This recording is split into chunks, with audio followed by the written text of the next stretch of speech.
That's the way. Pass it along and help others to enjoy. Lion's Made Ice Cream. Butterkist. Kiora Sun Crush. Sunpat Nuts. And in the foyer, you can obtain leading brands of cigarettes and confectionery.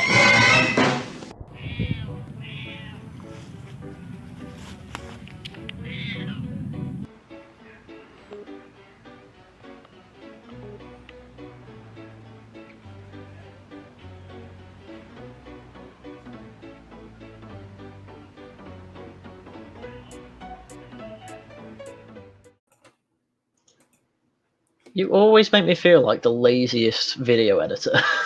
That's because you are. True. Very true. I couldn't resist it. You know, I've got about 12 minutes more old cinema ads ready to go. Lots and lots of content for the coming weeks then. We're going to have a lot of them. Hey, guys, this is a pretty busy chat. You guys are perky tonight. You're all in bright and early, bushy tail. This is good. That's a good sign. Well, I've been working the social media pretty hard, trying to get a couple hundred of my followers to come over. So we'll see if a few of them do.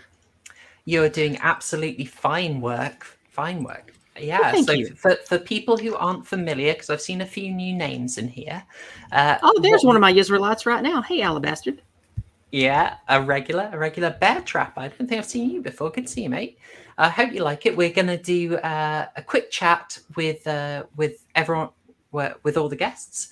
Then we're going to do a quick topic about the wonderful world of the drive-in, which, Yizz, I think you're going to be our expert on here, because this is one of those I spent a great deal of my youth in the 80s going to drive-ins with my folks and my cousins, so I will share with you what I know. Oh, absolutely perfect. I'm so hyped. Like, this is kind of the foreign world. This is something I've seen in movies. I always thought, that looks so cool. But we see in the chat, White Student Transmission. He does a lot of white positive activism with me here in America. Good to see you today, brother. Good man. John Goris, I recognize as well. Fantastic. Yeah, and then we'll go into the discussion of Hellraiser, which I think you guys seem very keen on, and there is a lot to say about it. I'm very positive on my guess of Haryan's score. I may be right. I hope you are. The prediction has been made, but however, all of that will have to be done in a timely fashion. We cannot dally because, of course, Super Nanny has very strict commands on us. We're going to finish by 10:30. We've been very naughty the last few weeks. We've gone somewhat hugely over. This time we're going to be prompt. It's going to be 150 minutes of glorious stream. Or I don't know what, we might be in a bit of trouble. Well, we better go because we got a lot to cover. We really should. But on the other hand, I'm so pleased with this meme. It's despicable. Yeah, it's despicable. It could be worse. It could be worse. But, when I first saw this, Haryan looked like a little child looking up in trouble. That's how I look in real life as well. I can imagine, yeah. I had trouble getting stock photos. Does anyone want to attempt the Buffalo Bill voice, by the way? Does anyone want to give that a go? It puts the lotion on its skin, or else it gets the hose again. Yes, it does, precious. Yes, it does. Oh, yeah. Yes, it does, precious. Okay. It puts the lotion on its skin, or else it gets the hose again. I will not be doing my Buffalo Bill impression because not only is it superior to all of yours, I'm not being paid enough for that. So That's the part where I mentioned I haven't seen Silence of the Lambs, is it? Oh my god. And yes, for those of you asking in chat, this is an Appalachian accent. I live in the foothills of southern Appalachia. I am a hillbilly. I come from 200 years of Scottish and Irish hill folk.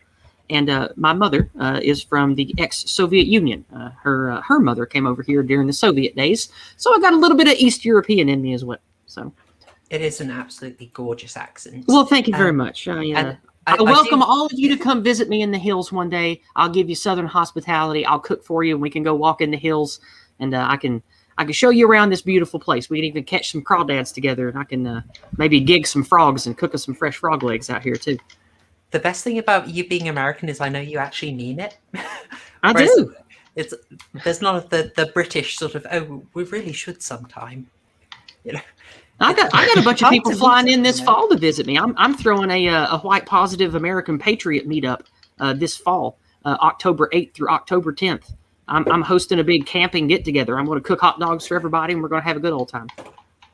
Epic barbecue times. Well, as much as I love the accent, I did actually get you on because I know that you know a thing or two about horror years. That I do. Would you like to just sort of say a few words about yourself? And that? Certainly. Well, actually, yeah, let's go ahead. Certainly. My name is Yizz the Eunuch. I go by Eunuch because I wanted to embrace a word that had not only historical importance, but that I knew certain people on the left would hate.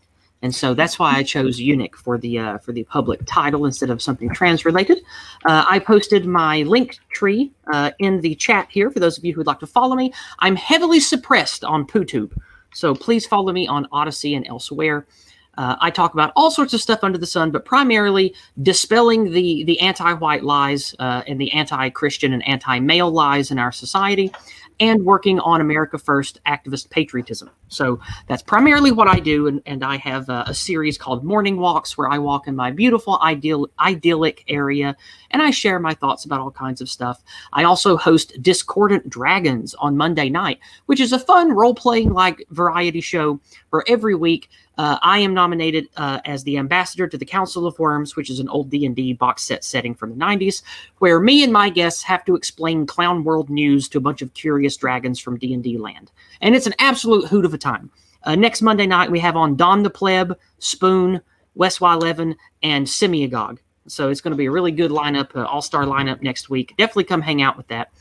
For those of you that are British time, it's not till late. It's 11 p.m. on Monday, so it'll be a bit late to catch us, but we have a lot of British fans, so maybe you can make the time. Now let's talk about me and horror.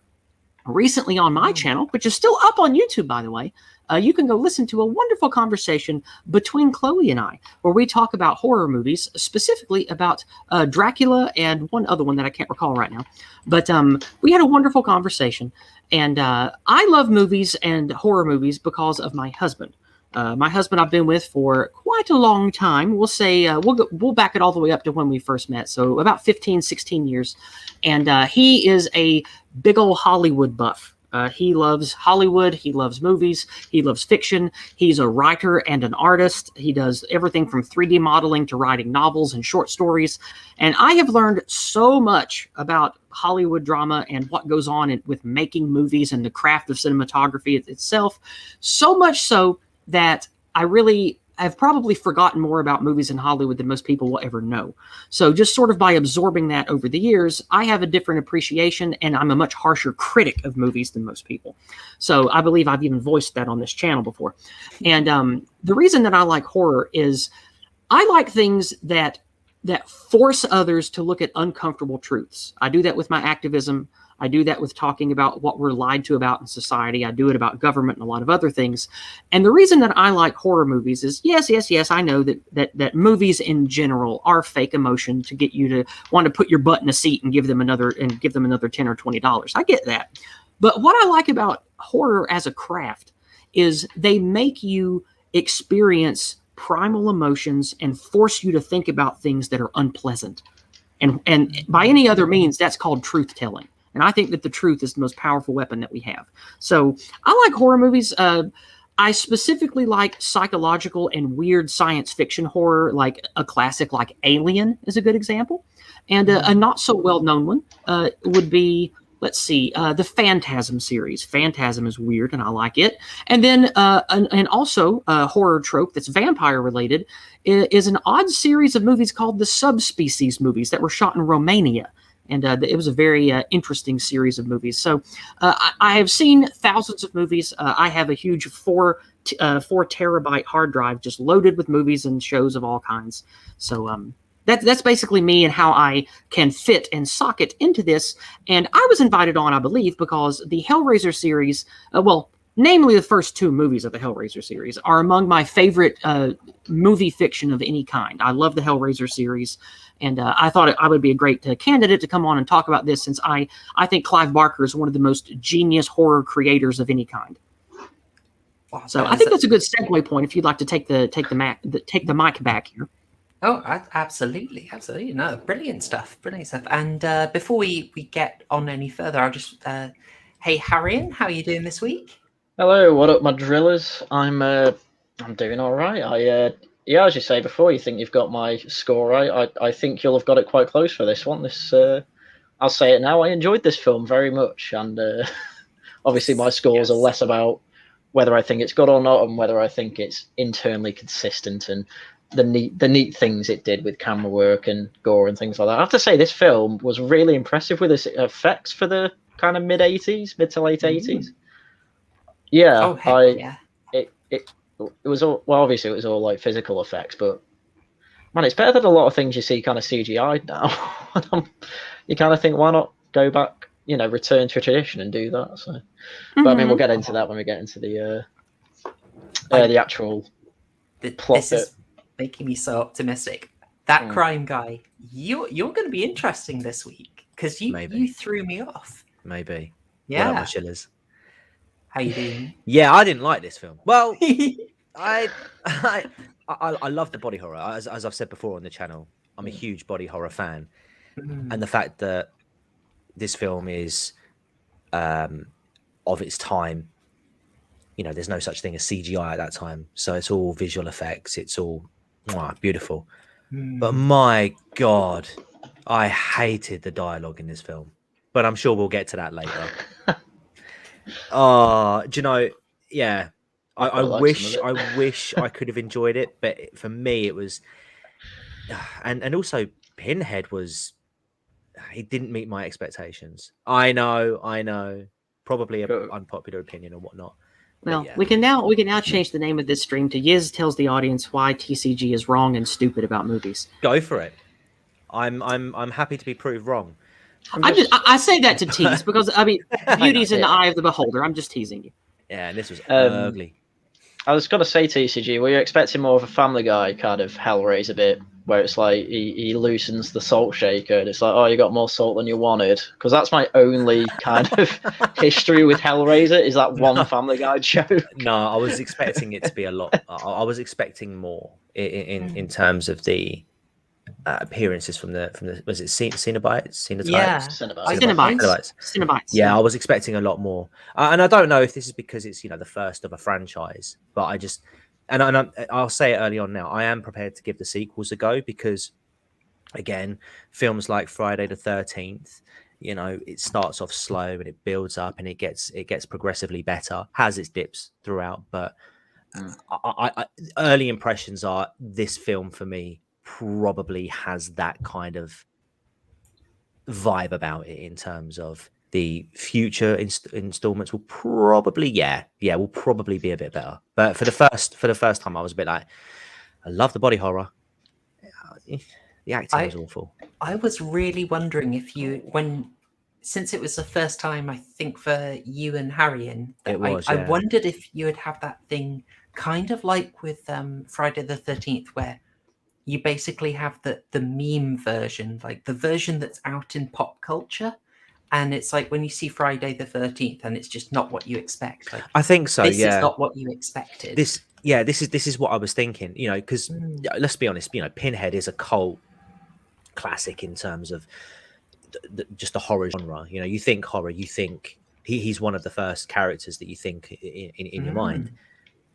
So I had this impression as to what Pinhead would have been in the first film, and I've seen a couple of comments like, I need to watch the other films. I need to watch the second one in particular. And like I say, I will give them a go. But I just felt the first installment was a bit lackluster, in that regard. That is absolutely fine. I'm looking forward to. I'm very much looking forward to what you say about it. Before we get fully into it, there's a few things we have to do as standard, because, of course, this is YouTube, and this is all we're doing our part, Susan. So I should probably say that I did a I think it was over a week ago now. I did a Candyman stream trying to warn people off it. Guys, I wanted a good Candyman film. I really did. I did not get one. No, Happily, you there did is not. one. No, there is one. I gave it a chance. I was optimistic. No, if I can save other people from that film and try and stop there being a sequel to that, I'm doing my part. So watch my stream on Candyman. I also released... Would you like me to be present for that one? Because you know the things I would have to say about it. I made it as safe as I could on YouTube. Okay. I spoke relatively freely about it. All right. I also released a excessively edited, over-detailed Saw 3 analysis. Probably more talk of Saw 3 than anyone wanted. Oh, Jesus. But it's one for the fans. It's quite overloaded with Easter eggs in there. So if you like my more heavily produced videos and analyses, you probably enjoy that one. There's quite a few treats for you all if you're quick right. with a pause button. And the other thing I have to do, because we are so close to that magical 1,000 subscriber mark, at which point we'll do our House of 1,000 Corpses stream, and therefore I'm calling on you all to do your bit. Guys, it's YouTube. What you need to do is smash that subscribe button with a hammer after bringing it back from the bar. You need to chain that like button down to the bed and flay it alive. What else, guys? Get your hooks into that subscribe button and rip it apart until it's nothing but pulp under the floorboard. You need to hammer that subscribe button like it's the meat Frank needs. Oh, absolutely, guys. Oh, nice. Pick up your friends in a seedy bar, bring them back to the house that is this channel, and tell them to ignore the mold on the walls and seduce them.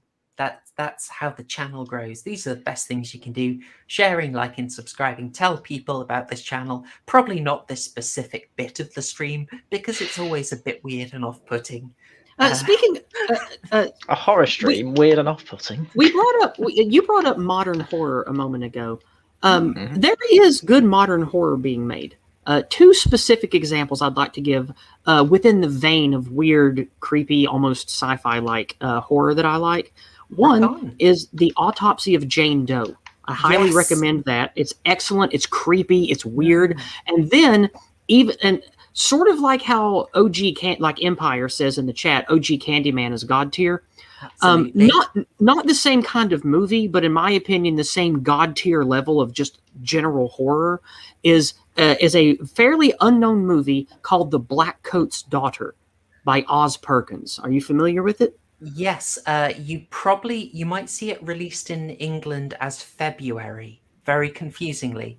That is a strange thing to call that movie, but okay. I know. I watched it as The Black Coat's Daughter, and then I saw a new horror film on Netflix called February, and I was like, oh, that's the same darn film. Regardless, in my opinion, those are the shining two examples of how good modern horror can be. And I think that people should definitely look into them. If you like horror as a genre, but still want a movie that will move you and spook you, definitely look up those two because they're quite good. The Void is excellent low-budget horror, Murgoot. Murgoot brings up The Void, which is a very good sort of parallel dimension, Call of Cthulhu-esque small town story about a plucky good old white boy that accidentally discovers something truly cosmically horrific, and it's quite good. I love how much Lovecraft we're getting at the moment. It's brilliant. Oh, yes. But regardless, we have a lot of ground to cover, and the nanny will beat us. We only have 2 hours and 11 minutes, so we got to go. All right. Let's quickly go into the topic. As ever, it's awkward switching tabs on here. So this is a lovely old drive-in theatre. Does that get... Hopefully I've enlarged that a bit. Embiggened. Yes. It's looking more cromulent now, I think. This is something I just wanted to briefly cover. It's something of a foreign experience to us here in Britain. Not entirely unachievable. I've done it. But certainly, yeah. I've gone to something like this. I've been looking out for more opportunities, but I just thought since I had Yizz on stream, I would very much like to ask you about the joys of the drive-in cinema. I will tell you anything you'd like to know, and I could go on about it all day. So I'll do my best to be brief.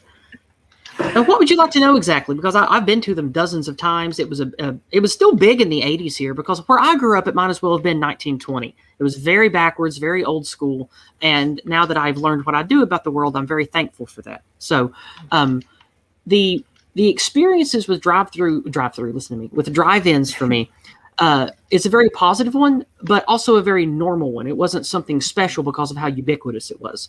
So drive-ins of the 1980s are probably a lot like the classic drive-ins of the 50s and 60s.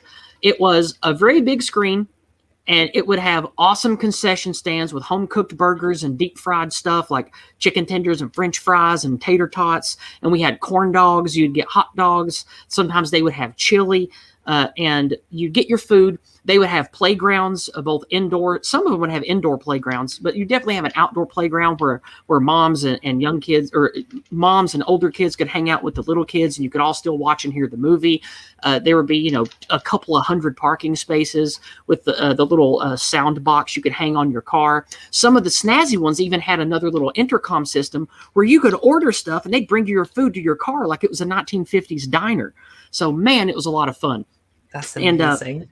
We would go there, and they would have weekend double features. Sometimes they would have weekend marathons. I went to about 8 hours of a drive-in marathon where they showed, it was in, I think, 1990 or 91. It was when one of the last real James Bond movies came out, and they did a James Bond drive-in marathon where you paid, I think it was $50 to get a pass for the whole weekend. And you reserved a parking spot, and you could come all weekend while they showed every James Bond movie at the drive-in, and it was awesome.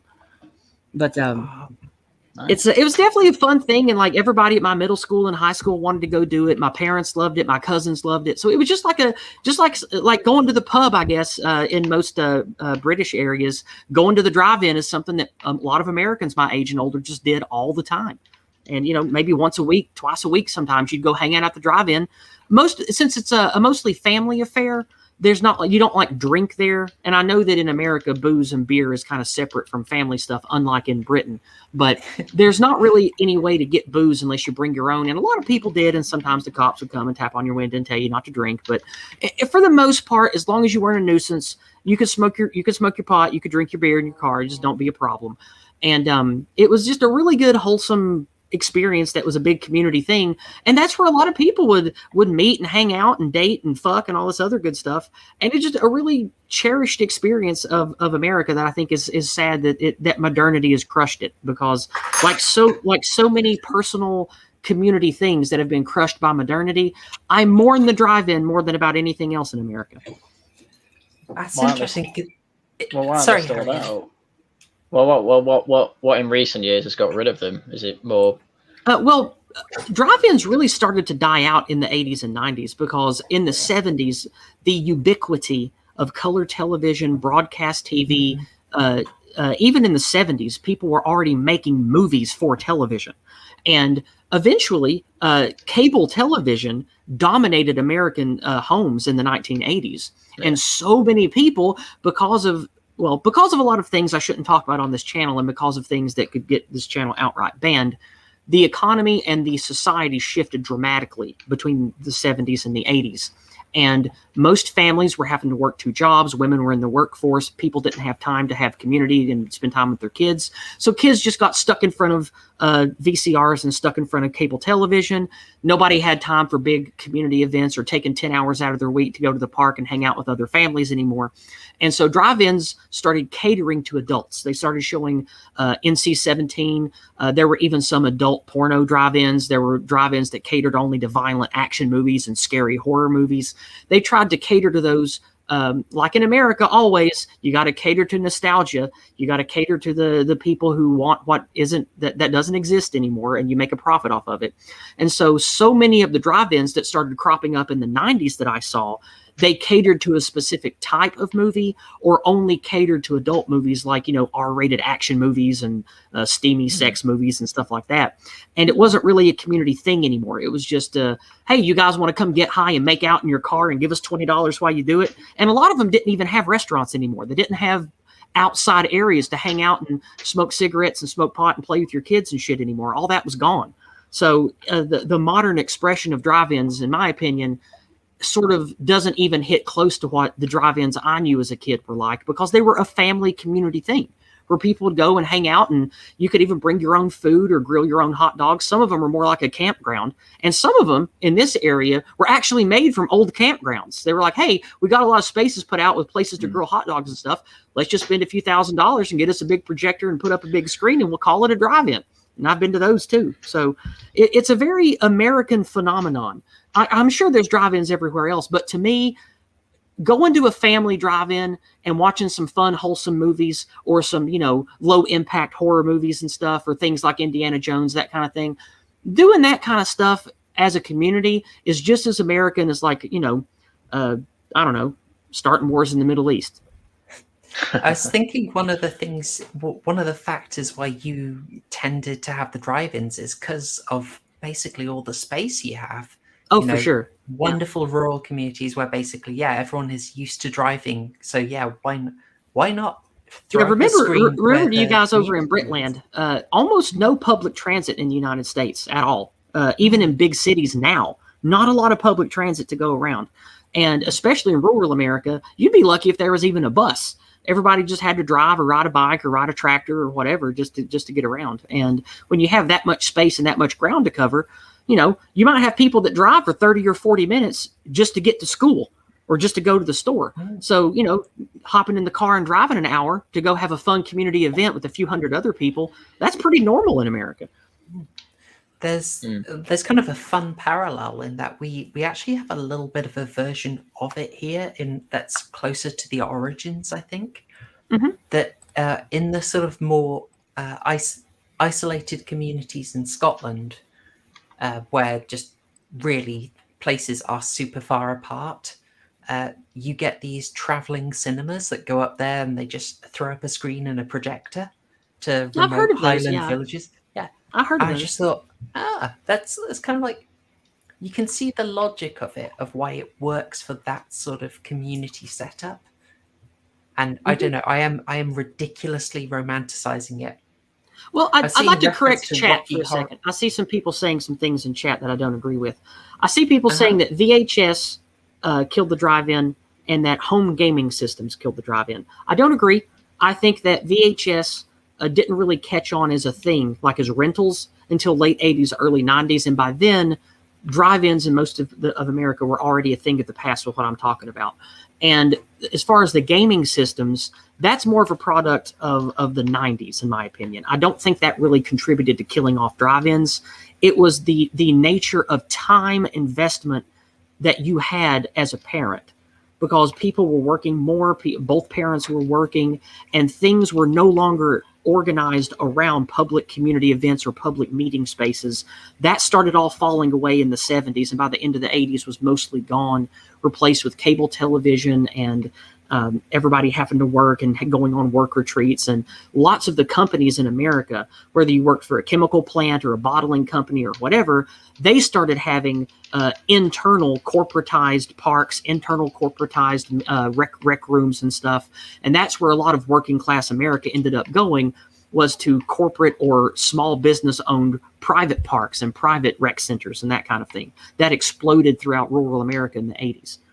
So I think that's primarily what really did the drive-ins in, was ubiquitous cable television and the nature of people don't really spend time in their community doing stuff with everybody else anymore. I think that's really what killed drive-ins. At least that's my personal experience and what other Americans like me sort of went through and talked about. So maybe on paper I'm wrong. I ain't an academic. I'm just telling you my experience and what I think is true about what happened. That's cool. It's interesting. I see them in movies. You've probably seen them in Rocky Horror. We saw them very recently in Tarantino's Once Upon a Time in Hollywood, which I thought was kind of glorious. And there was another one where it was really pivotal recently. Scary Stories to Tell in the Dark featured a really sort of interesting scene in a drive-in, and I just thought, oof, I've got to talk about this on stream. I've got to bring it up just for a little bit of nostalgia. I don't have much else to say on it really, unless you want to ask me particulars. But I think I've got it all out because I've got through all my notes already on it, so we're done with that. Oh, that's cool. My main question was I like the description of the little sound box for the car. Oh yeah, it's real know kitschy. about the It's like intercom. That's so cool. you guys know in Fallout 3 and Fallout New Vegas when you're in the vaults and they have those little square boxes beside the doors with the little dial on it. That's what drive-in sound boxes and order boxes look like. They looked almost exactly like that little box in Fallout games that's on the side of vault doors. And those would hang on little stands, and they would have either a coated cable or one of those old-timey curly Q phone cords that like a spring, and that's what you could pull them into your car. You could just hang them on the outside, and or roll up your window and clip them in the window and hang them that way. Oh, Nice. And I was gonna- sorry, Harry, go ahead. I was just going to say that my only kind of any reference to kind of drive-ins like this all come from kind of American cartoons and media and things like that. It always seems to be the type of thing teenagers go to basically not watch a film and instead kind of get busy in a car. So I don't know how it sounds like that's just a complete fabrication of cartoons. No, Maybe it was I don't. specifically I don't a thing know in if the that's true or 90s. not, but I think that it is true that a lot of high schoolers did, kiss and make out and stuff at drive-ins. That's totally true. But then again, I mean, They did that at cinemas as well. but young horny Yeah. kids did that everywhere. They do that Yeah, everywhere. that's It's true. just, but no, the focus of drive-ins, from my experience, was it was like a community family thing. It wasn't just for going to see dirty movies or doing more untoward things. It was mostly a family community thing. Oh, there you go. So I would never have guessed that drive-ins were ever like that, but again, that's just because of most of my reference to it is from mid-90s cartoons or early 2000s. So. Well, I know you might not believe me, but families used to actually do a lot of stuff with their kids as a family. No. What? I know. It's true. I know. It's true, man. It's almost unbelievable, but it's true. Do you have a study to back that up? I most certainly don't, because I'm not a lefty tosser. Anecdote here. Me. All right. Yeah, All no, right, I've been. I was to say, I have seen because near where I live, there's like a farm that does various things throughout the year, and like during the pandemic, it was trying out the old drive-in cinema thing, and we took the family to go see. I think it was Toy Story, just the first one, but we'd also done like this was where I saw the Grudge remake that wasn't the 2004 version with Sarah Michelle Gellar that had me really confused. But that was at a drive-in cinema, and sort of touching upon what you were saying, Yizz, the speakers now, they're like just standard like Bluetooth like pills, and they just sit on your dashboard, and obviously the sound comes through that. That's pretty much my only experience. I actually had quite a good time. There's an element of privacy to it that you don't really get in a cinema. And you can actually have a bit of a conversation with the people there, knowing that you're not like the people in the car with you, knowing that you're not going to be disrupting any of the other guests trying to watch the film. So I quite like that. It's quite unique compared to the cinemas. Well, I was going to say, peeps, we'll round off now because Hellraiser is deep. There's tons. Yes. But we'll just say if you're in Britain and you're interested, there are a few companies trying to start up now. And if this sounds intriguing, if you'd like to give this a go, try Lunar Cinema. Now, we don't have many strictly drive-ins, but they are kind of an outdoor cinema where you have a bit of a picnic and watch the film. It's somewhat close to the drive-in experience, and I do highly recommend it. There are other ones. I just know Lunar Cinema seems to be the biggest one doing stuff. And they tend to do a sort of crowd-pleasing favourites. So, highly recommended, people. And that is a brief whistle-stop tour of drive-in cinema. How about we get to Hellraiser, guys? How do we feel about it? Yes. Oh, It's what I've been waiting for. Yes. If we must. okay. Quiet. So- All right. 3-minute summary. Who's going for it? I can do it, but if we want to stick with tradition and have Haryan do it, I'm okay with that too. Yeah, stick with tradition. Go on, I Haryan, think just take it yeah, away. I will try and do it in 3 minutes, but we know that's not going to happen. So 3 minutes. movie starts off with two unknown guys. One's Chinese, the other Well, is a. before we get to this is going to be Yeah, go on. spoilers from the beginning, just so everybody knows. Oh yeah, we Why do always I need forget every week? we always forget that, don't we? Yeah. Full Spoilers. Full spoilers. So the film starts off. You have the credits, and you come out of this puzzle box. There's this puzzle box in the middle, and Chinese guy says, "What's your poison?" The guy says, No, he says, "What's your pleasure, sir?" "What's your pleasure?" That's it. Yeah. Sorry, I'm thinking of drink. It's very It's a thematically British important. Very thematically important. It is. So it says, "What's your pleasure?" This American guy says, "Oh, the box," and puts 2 big stacks of cash down for it. And then he's told, "Okay, it's yours. It was always yours." And then, the guy goes off. And I don't know where this is set exactly. According to Wikipedia, it's in Morocco. Couldn't really tell that, but point is exotic. Do the voice. And then, what? What's your pleasure, sir? What is your pleasure, sir? What is your pleasure, sir? The box. And then we get this scene here with the square of candles while he's got the box in his hand. Looks like some satanic ritual anyway. He then starts playing around with the box and solves it.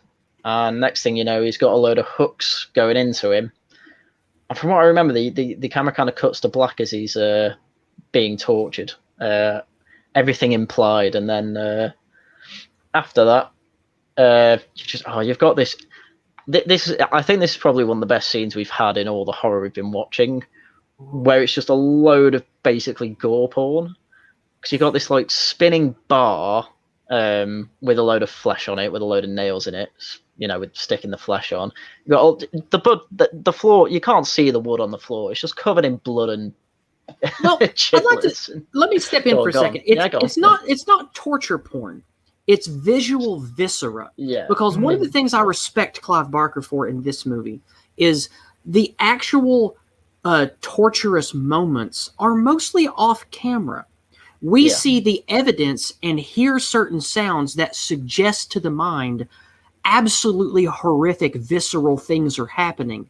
And then we either only see the tools or the bloody aftermath of it. And I think that's even creepier than watching it because to me, if you show like Saw levels of visual torture porn, there's like an uncanny valley disconnect with it. But if you just see the hooks and the torture implements and then you hear or see the after effects, sort of like how the threat of torture is more effective than torture itself, that I kind of think that is the way it's presented with this film. And I think that's really, really good and important to make note of here. Yeah, it was certainly a good direction to go for, because while you've got all this gore all over the attic, the thing that everyone knows Hellraiser for, Pinhead's in there, basically just not playing with all the flesh, but just looking around. You find out he's basically looking for the bits of the face, which he then just puts together. Because you don't really know why, but are you ever going to know why? It's interesting why symbolism. What it means is the man that was ripped out of his skin, and his skin represents what he was left behind, and he was taken by the cenobites to the realm of Leviathan, which we will get to later. It's also sort of a sick joke quite early on. Like, he solved the puzzle box. Like this thing, the Le Marchand configuration or the Lament configuration is a puzzle. He solves it, then he's torn apart, and they put his face together like a puzzle. It's kind of like a very sly, sick joke that they do. They don't make a big deal of it, but it's kind of, it's dark. It's really good visually, though. As I say, I'll say it now so I don't have to keep saying it. All the effects in this, I think, are very good. I can't think of one that I didn't like. Maybe right at the end, but even that wasn't that bad. So Pinhead then picks up the puzzle box, resolves it, puts it back to normal, and then Attic just clean as a whistle, like nothing happened up there. Except for one teeny tiny piece of him under the floorboard. We find out about that. So, and then, you then cut to his brother and his second wife moving into Frank's old place, and they have a look around the house. They're like, oh, we'll make it work in here. Clearly, the wife and husband are not so much estranged, but clearly it's not working. They kind of have an argument, and the guy's like, what's he called? Larry's just, everything he seems to do just doesn't seem to work. So he goes in the kitchen, sees a load of maggots and stuff and cockroaches just about, and you get a load of close-ups of them. I quite like that. It really gets across just how grim the place is. You see Frank's bedroom as well. They go through that. It's got his bed, which is literally just a few cushions and a blanket. And yeah, clearly he travels lightly, basically. And it wasn't a very lived-in home. And right there, shortly after the family, Larry and Julia, yeah, are introduced to Frank's home. And Frank is the husband's brother, by the way. That's the connection, like Harry said earlier. When they get to that point of looking through Frank's bedroom, Julia, the wife, goes in there and looks through a box of photos he has, and it's dozens and dozens of pictures of Frank doing debauched sexual things with bunches of different women. And I got you covered. And no, you got the oh boy, in the way. Oh boy, Diglett is saving our oh God, it's the Diglett of dignity.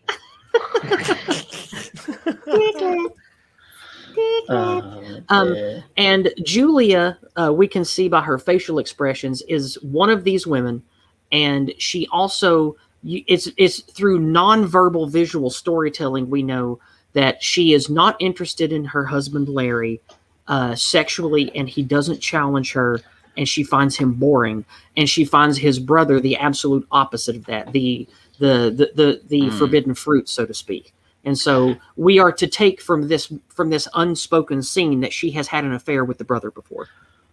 Yeah, well, you get it there, and then you actually do get the explicit kind of flashback scene where she's then, well, they get the furniture in it by this point, so obviously they're moving in. Does this flashback happen before or after the? I think this flashback happens after she looks at the pictures and then gets to the one with her in it. Isn't that when she has it? I think. Yeah, we sort of come in and out of the flashbacks. Because Frank's a bellend basically. But look at him; he's a bad boy. Look at that sexy beast. Bit of a Chad. Are you gonna let me in? He wish he was as cool as Jerry from Fright Night. Frank is basically an Ayn Rand character that is his will to power is machismo and male sex appeal. He's basically I don't give a fuck about anything other than traveling the world and doing whatever feels good and doing whatever I can get away with type of guy. Well, yeah, he's quite literally a pleasure seeker. That's why you got the box. Very key information.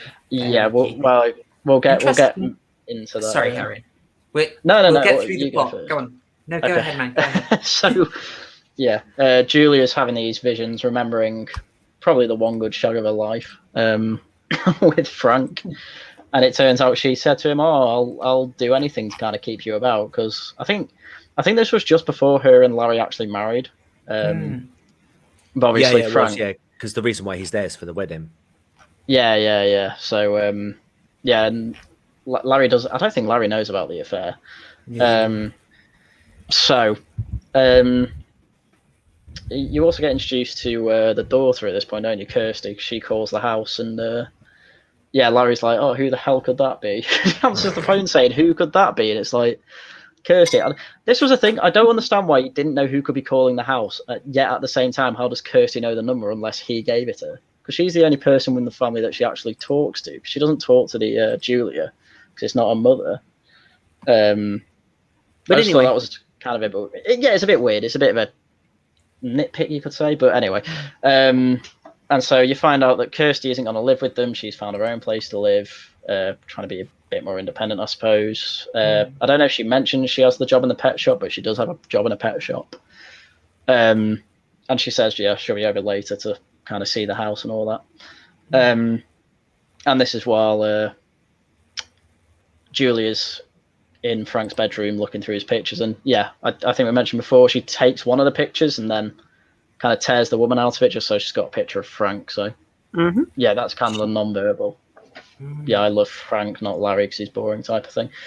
So yeah, they've got a couple of handymen in to bring a mattress upstairs and other furniture, but specifically we've got a mattress at this point, and yeah, this was the point where I could tell it just wasn't working with Julia and Larry, because the two guys, as they bring the mattress up, say, "Oh, have you got any beer?" She says, "Yeah, it's in the fridge," and doesn't go get it. And Larry's just like, "Oh, I'll get it then." Yeah. So, yeah, he's very subservient to his wife. She clearly wears trousers in that relationship. She is very masculine, isn't she? Yes. The It's shoulders. funny you bring that up. One of the things I was going to say about this movie is when it comes to gender stereotypes and visual appeal, I like older movies because they show women looking like women and men looking like men. And it's very obvious when someone is outside of a typical gender role or doing a non-typical gendered thing. And you can see that in this relationship disagreement that Larry is sort of a not very masculine, lacking in machismo, doesn't mind to sort of, not really fulfill the sexy husband role or whatever. And Julia is very dominant and aggressive and cocksure, and that reversal of gender roles, even though they both look like they're in their proper gender roles, is very evident. And I like that about older films that do this correctly. Yeah. Yeah, the film shows you multiple times, and I think it's also exaggerated a little bit because she's British and he's not. Like she's sort of colder. But there's a bit that comes up just when and Larry's like a doofy American dad. Yeah, he's doing that. But there's a bit when he comes to her with the cut, and he's framed in a kind of like a kid, you know, and she's the mum looking after him. What is wrong with you? So basically, they go back to bringing up the mattress up the stairs, and he cuts his kind of hand on a nail. I love the effects though. Yeah, and I was gonna say I've accidentally stabbed myself there, like kind of in that area of my hand before. That much blood does come out, so I did appreciate that. But no, you're saying oh, he's being a massive wuss about his blood. So bit of a family tidbit here. My great uncle was like a butcher in my local town. He was the local butcher. He'd chop up meat like nothing else. He'd see blood all the time. He ever saw a drop of his blood, he'd faint. So I can totally believe he'd be like that. Yeah. I mean, it's not so much that. It was just the baby. It's that he's framed in like a childlike way, and she has to become the mother is quite interesting. Just in terms of like their marriage is not. There is no sexual chemistry between them. It was almost like he walked up to her and was like, "Mummy, I got a boo boo," and it's like. And it's important to point out. It's important to point out that she is not the mother of the young girl, the heroine of the movie. Yeah. She's the sort of cruel bitch of a stepmother. It's very important that because she's not the feminine role. She's not the feminine archetype, and she's never really comfortably in there. Weirdly, I think, except for with Frank. Mm-hmm. Yeah, she is a Bonnie, isn't she, of Bonnie and Clyde? And when she has her flashback, and you can see the at least one of the sexual encounters between Julia and Frank, he's very dominant. He's very aggressive. He pops open a switchblade knife and cuts one of her bra straps. And it's very important to show that this is, contrary to what feminist idiots will tell you, this is the quote unquote rape fantasy. Women love the idea of a dominant man that is overtaken by his desire for her, and he ignores social parameters or rules to obtain her. That is the nature of the rape fantasy. It's not being beaten and hurt for most women. I just want to sort of add to that, but the switchblade was actually a replacement scene because the original scene involved sodomy. Yeah, I was going to add to that. That's because Clive Barker, and they were like, Clive Barker, this is from a story of his, and he is a very, very dark adult writer, and you can't exactly show some of the stuff on screen, especially in the 80s, that was in his short story. Do you remember the short story's name? Was it the Hellbound? Hellbound Heart. Yeah, that's it. Yeah, it's quite dark, and we will talk about Clive Barker's let's say personal aesthetic. Okay. I have a lot of notes about that. I'll be quiet. Yeah, he wanted he wanted to call the film originally Hellraiser. He wanted to call it Hellbound. But where I was going with the whole rape fantasy stuff is it's very important to the Julia character in the story that she is indulgent into primal lusts and wanting to fulfill that in herself. That's very important to the theme of the movie and who the character is for the story. Yeah, it's definitely. Okay, so yeah, just so we don't get caught up by the YouTube bots, I'm going to start calling it a struggle snuggle instead of the R word. We don't have to say it again. I'm just saying. Like, no, it's fine. It's fine. I just like. This is a family stream. Exactly. Family stream, guys. Family stream. If this was a family stream, we wouldn't be talking about Hellraiser. Let's just be honest. No, that is true. Well, no, there are family. There's a positive message about family in this film. We do always have 18 plus films. I have to say it. and well, he's right. I think it was TCG that just said that this is a movie about a family. Yeah, true. So family film. Yeah, family film. Yeah, that's how it works. So. Although what you said is just to, I'm not gonna allude to it in case we talk about it later. But sure. In terms of the whole struggle snuggle fantasy film, a 60-year-old female crew member did nail it when she gave her suggestion as to what to call the film when all that was up in the air. But I'll leave that for now in case we come back to it. No, drop it now. Drop it now. So Yeah. she suggested that the film should be called "What a Woman Would Do for a Good Fuck." Oh, that's pretty good. That's pretty good. Because it basically is.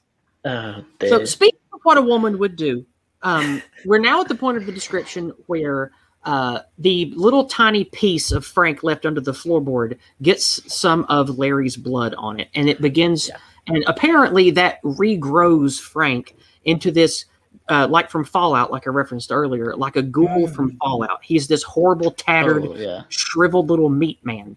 And go ahead. I was going to say big ups to the effects department here. I nearly threw up. Do you see why I like the body horror stuff, Haryan? This was horrific. Oh yes. So I mean, you've got this bit like his two arms like come out the floorboard, and then they do the little V's each as he's bringing himself up. It's just covered in this ectoplasm, is the best I can call it stuff. Yeah. You then see his brain start forming a bit away, and his spine like connects to that. And I'm like, oh my god, this is horrific. Yes, I can't take my eyes away. No, it's wonderful. And so basically, Frank reforms, but he's this horrible little ghoul man. And Julia, of course, discovers him and finds out it's Frank. And he's like, I need meat. I need more blood. Blah, blah, blah. And so basically, the second act of the film is her honeypotting men from bars to come back to the home when no one's there, taking them to this unused room and bashing their head in with a hammer. So Frank can tear off their flesh and meat and form it into himself to complete himself. It's disgusting. Just for a bit more detail on that, I really like the first man that she honeypotted, where she's kind of like just at a bar, and I don't think she was trying to pick up the man here. I think she was just I think she was there to drink, to kind of plan a murder, but then the man came to her because men at bars, maybe not so much these days, but certainly in the 80s, did try and pick up women like that. This film is very back before asking a lady if she wanted to drink was considered a hate crime. Yeah. This film is seriously tied into human nature. And it just knows that she basically just has to sit at the bar and wait. And I love these observations. It's so good. It's so good. But there's something with this guy that you will see throughout the film. It's a small point. I'll mention it now because it's not super important. But did you find yourself asking, is this in America or Britain? No, I could easily tell it was in Britain.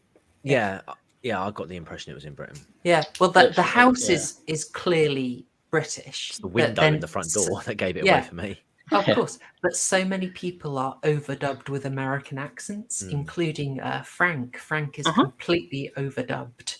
Yep, weirdly enough, that's true. And it's just they decided that. But Clive Barker's British, isn't he? He's a British guy, right? Yeah. So, like, famously, the story that Candyman is based on, The Forbidden, is set in Liverpool. Mm-hmm. But they moved it over to Chicago, and it's sort of completely changed the interpretation of the film, and I think confuses a lot of people when they interpret it. But that will lead us astray. And it's a much deeper issue. But Well, yes, do you want to talk about Christie now? Well, I really wanted to say how well done I thought the first murder was, because I'll go for it. Sure. Because you've got Julie at the bar, as we say, and this guy comes over, says, "Oh, drinking alone's no fun. Why don't we drink together?" It then kind of flash forwards to what obviously will be a couple more drinks. Going to the house, and he's like, "Oh, you've obviously brought me over for a shag," because obviously she has, but she's there really nervous and kind of really uncomfortable about it, and the audience knows it's because she's going to murder him, but he's like, "Oh, don't tell me you're changing mind." It gets like a typical man really annoyed. And then she's like, "Oh no, it's fine, we'll go upstairs." And I just love it, because I'd be like, because I'm just like, yeah, I'd probably be like this, where they go to the attic and the guy's like, "Oh, this isn't the bedroom," and she basically just says, "Oh, I don't like beds, I prefer it on the floor." And you're kind of going, "Oh, it doesn't matter, I'm going to shag." Yeah, all right, I'm totally into that. It's amazing how the guy, again, this film knows human nature. He goes all the way up the house. He's in this room that looks awful, and he's just like, yeah, go on then. Yeah, exactly. And then, so she locked the door when they went in, and he's then like, "Oh, I need a piss." So tries to get the door. He's like, "Did you lock this?" And as you can see, she's got the hammer. And yeah, she just bashed his head in 3 times, which is probably about average for at least knocking someone out and possibly killing them. So that was good. They didn't overdo that. No, dude, she definitely kills them. She caves their skull in with the tack hammer. Yeah. They're definitely dead. Smashes jaw in as well, if I remember correctly. Yeah. Like, see She does she does a side one. Yeah. Now, if you are American or British, or basically not German, you get to see that close up of the guy's wrecked jaw. Lots of countries didn't get it. In fact, Hellraiser remains quite heavily censored, unfortunately. Well, if you've seen the completely full version, you might understand why. It's quite visceral and gross. Yeah, I still don't think I've seen the uncut version, because there are some key effects in this that. Well, I have a torrent of it. If you ever want it, I'll give it to you.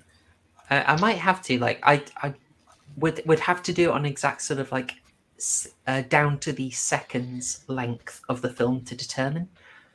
I've got a weird memory. This is probably not reliable at all, but I remember being a young teenager with my VHS copy from Blockbuster, and the sort of final effect with Frank Cotton. I remember that lasting over a second. It wasn't long, but it was over a second. And the copies I have on DVD and my downloaded version, it's not even half a second. It's so short. It's basically. Well, we've reached levels of movie autism that I can't contend with, so I don't know. I can't answer one way or the other. I will rein my autism in. But yes, stop. Hammer time. Carry on. Oh, nice. Well, after the hammer time as well, Frank is always constantly saying, kind of, don't look at me while I'm doing this. Which he's a bit of a sadist, so I kind of think it's like, oh, he'd like to watch, but I guess not. So she leaves the room, and then is clearly distraught by this, tries to kind of wash it all off, and while she's still got a body in the attic that's been drained, Larry comes home, and she's trying to be quiet and sneak around the house and put this body in another room, which I quite like. You don't quite know what she does with the body. You just know she moves it from that attic room to kind of the room opposite that seems disused. You don't find out till later. Can I stop the 3-minute summary? I want to get your theory. It's really interesting, why Frank, who's got Polaroids of himself stooping around the world, like Carmen Sandiego, he says, "Don't look at me," and I wondered why you guys thought that he says, "Don't look at me" to Julia. Because he wants her to still think of the positive, sexy things about him, because he plans to use her. And he needs to and it's not an altruistic thing. That's another thing.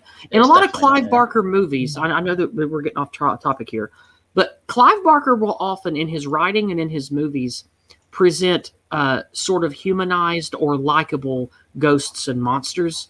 Frank is not that at all. There is nothing sympathetic or likable or good about Frank at all. Yeah. He's never presented that way. He's only presented as a manipulative monster. And I think that's when he says, "Don't look at me." I think it's because he wanted to scare her out of the room to preserve what he knew her attraction to him was, because he planned to use that to meet his own needs. Yeah, I think. Go on, you Go first. ahead. Oh, I was gonna. I think it's because he's not dominant. He's weak. He's dependent on her. I was going to hates say it's because that. he's vulnerable. Yeah. Yeah, I Sure, think that's quite in it as vulnerable. well. And also, like, you don't want anybody you care about to watch you take a dump or watch you vomit. So he had to do something Debatable. gross for survival, and he might not have wanted her to see that out of, internalized shame or whatever. But tactically, this man is clearly, he has some kind of weird supernatural power of life draining. He's becoming some kind of movie monster. So he clearly is only thinking of himself. And whether you think that that's because of some type of weird shame of you don't want somebody hot to watch you poop, or he just needs to preserve what he can in her to manipulate her. They're clearly debased negative reasons.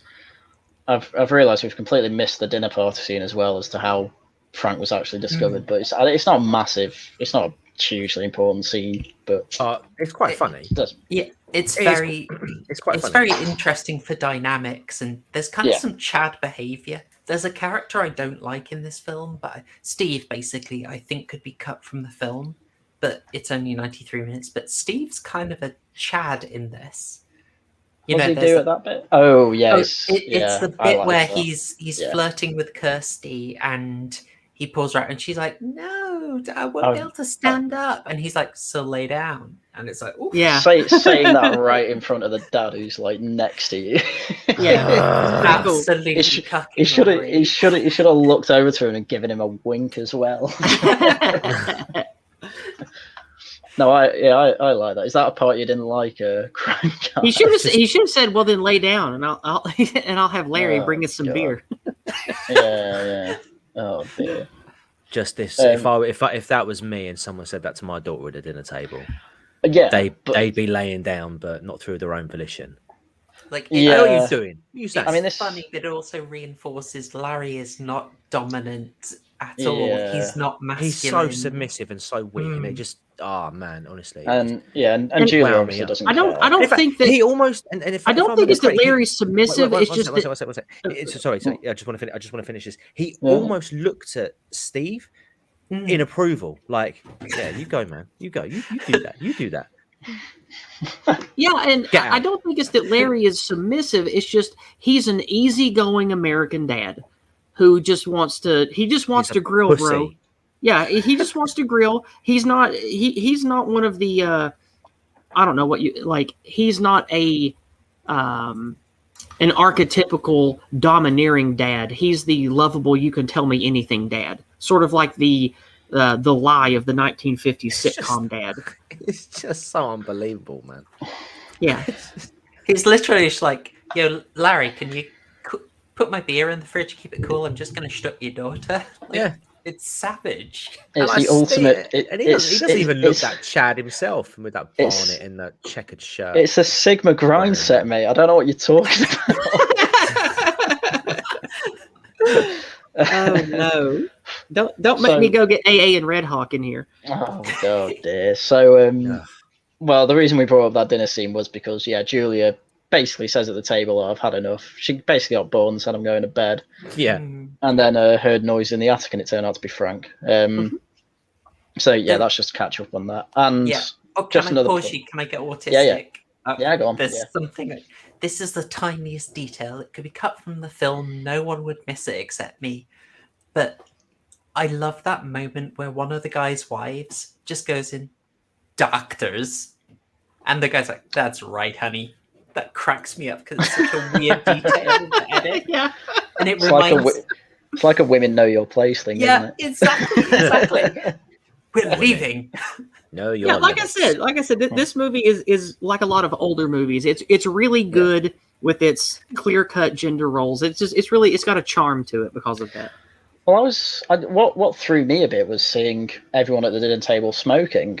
I don't think I've seen that in my life. Really? That's Really? really common. I am young. Yeah, but okay. especially in film, I mean, because I know in the UK they're really iffy on kind of everyone smoking in the scenes and things like that. I mean, I'm sure. Obviously, if I watch Mad Men, it'd probably be all over that. But yeah, I'm just not used to everyone at a table smoking at dinners on a film. But that's just a detail I saw. It's nothing too big. But another point about the dinner party scene, as Kirsty is drunk and gets walked home by Steve, and you had the picture up before, but you had this weird homeless guy kind of just looking at her and just stares at her, and she notices, and she's like, "What the hell?" And he just stares at her. And then she's like, "Oh, I'm going to keep moving then." Do you think there's something in Julia going upstairs? Like, I kind of get a read of her that's like really primal, right? So she's more attuned to, in a way, she's more attuned to her desires, and she's like looking at this quite cozy, what would you say, like middle class, polite table, and she's like, don't like this, bored. Yeah. She's thinking of Frank, and it's just like, this is so tame compared to Frank. Yeah, and she Yeah, just she goes definitely got straight bored. at him. Yeah. But back on quickly on Kirsty, just because I got the screen cap and I want to put it up because I forgot otherwise. Kirsty ruined my interpretation, by the way. I'm really annoyed with her. What a bitch. And that's the wrong blooming one. Where is it? While you're looking for that, I have a question, and I wonder if anyone can help me with this. Okay. Why was Kirsty walking through the dog? Wait, what? Why was Kirsty what? When she was looking for a job. Yeah, she was walking around what I assumed to be a dog. That's a good point, actually. I don't know. It was such a pointless scene. Like, it wasn't even a scene. It was her walking for a bit, like in between these giant, like whatever they are, and then it just pans into the next bit, and I'm like, okay. Best thing I can say about that is when I was walking around kind of my local town looking for jobs, you only do that for about an hour, if that. And then you spend the other 3 hours just kind of walking about. So she might have found jobs near there, and then it's like, oh, I want to go to the docks. That's all I can think. But I know what you mean. I don't think that's significant. I just think that was, hey, we have the actress out here, and we're shooting B-roll, and this turned out pretty good, so we're going to put it in the movie. Just I would go with that. Pointless. I'm with Yizz. This is Clive Barker's directorial debut. He thought it would be a good shot. I would also point out this film is 93 minutes long and was heavily cut. Yes, we get that scene. It's fairly unhurried, and we also get one of the big giveaways. For 1987, we get an opening title sequence at the start of the credits. That's just text on screen. I wonder. This is how you get over 90 minutes. Yeah. Because a big part of when you're making a movie, like lots of directors that are young usually have this problem at one of the two extremes. They get everything done so precisely, so quickly, they still have 30 minutes before they have a movie to put in the can. Or on the other extreme, they go overboard and autistic with their entire vision, and they have 3 hours of movie to cut down to 90 minutes. So yes, exactly. I'm sure that Clive Barker, with his directorial debut here, he shot a lot of things and had a lot of scenes and a lot of footage because as a new actor, he's never done this before. And when they had the actress out in town, he was like, well, let's shoot a lot of B-roll. Let's get a lot of extra A-roll in case I need it for filler. And that's probably where that dock walking scene you're talking about. I'd have just had her walking into a McDonald's with a piece of paper saying, here's my CV. Yeah. Or even the pet. And that's why Clive Barker makes movies and you don't. Well, I mean, admittedly, he didn't know what he was. He didn't know what he was doing when he made this film. Yeah. So. I feel duty bound to defend Clive Barker a bit and say he'd done 2 short films, but I think this is a realistic interpretation. The example that comes to mind is British, not quite found footage film, My Little Eye. Very underrated, guys. If you haven't seen it, I've never even heard of that one. Never even heard of it. You might find it interesting. Sure, I'm going to make a note of that here in my note file here. My Little Eye. Think of it as a psychopathic, twisted version of the Big Brother house. Okay.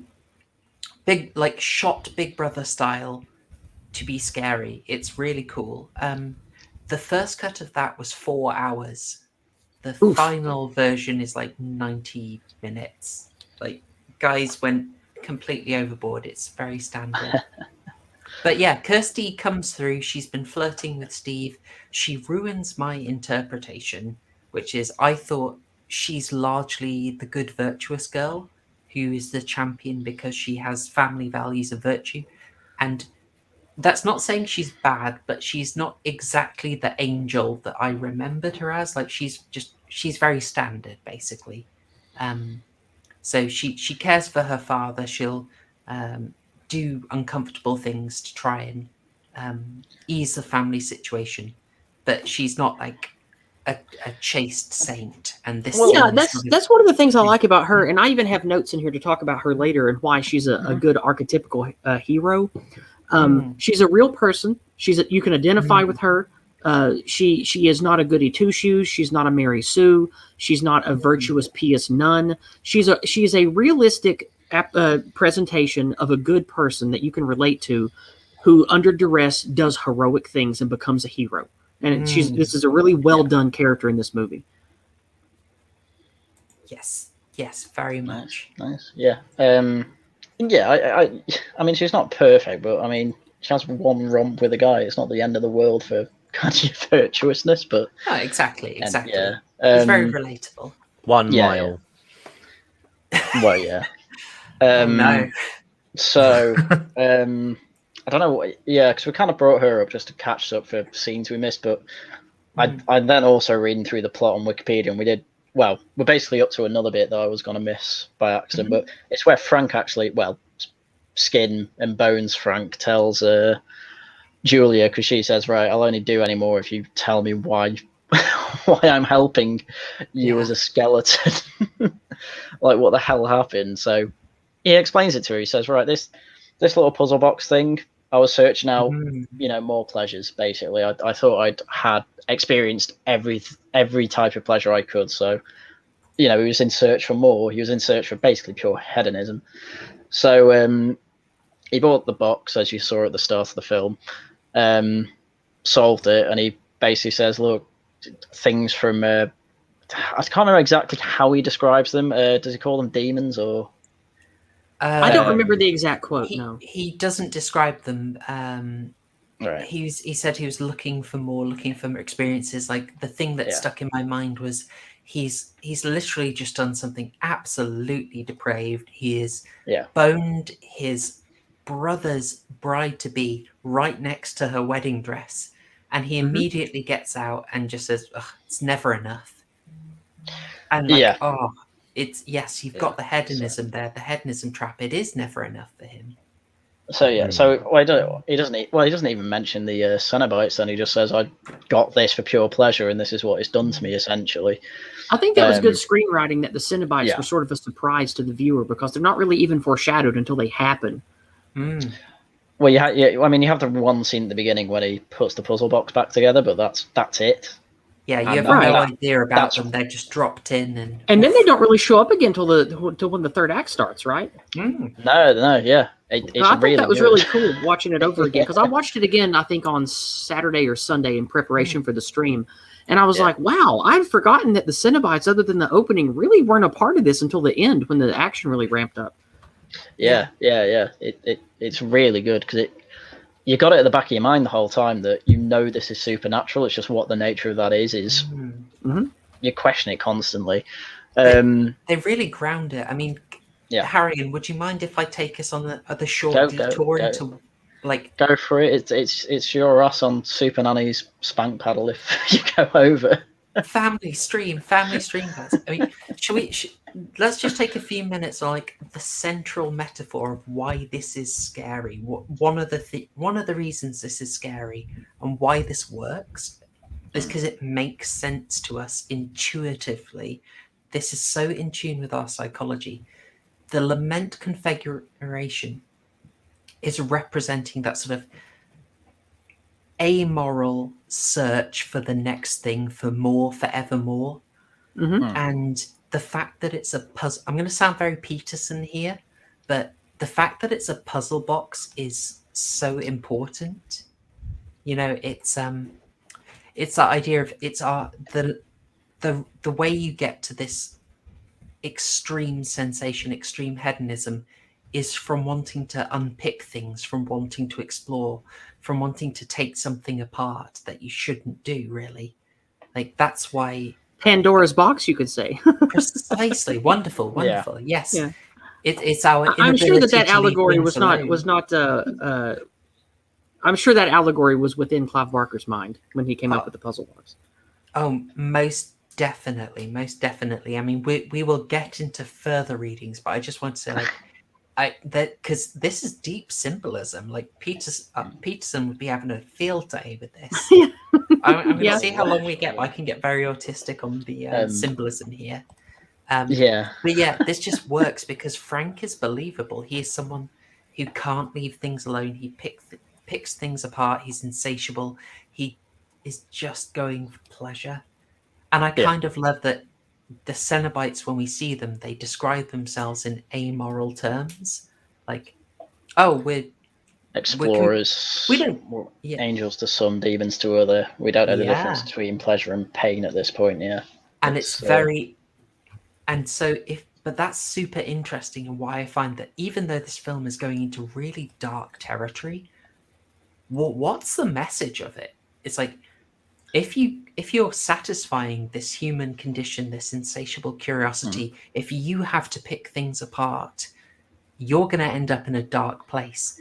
If you take the amoral view, if you don't bring in morality, if you don't care if you're angels or demons, you're going to cause unimaginable suffering. Yep. Like, that's all written in there. No one gets on a soapbox the way I have and just spells it out for you, but that's written into the film. I think Clive Barker agrees with you, Chloe, because all of Clive Barker's stories and movies I'm familiar with have moral religious iconography and undertones of, hey, there has to be some desire towards peace or goodness, and he expresses that by all of his monsters and characters that eschew that or seek something above that end up causing disastrous ruination. Yes.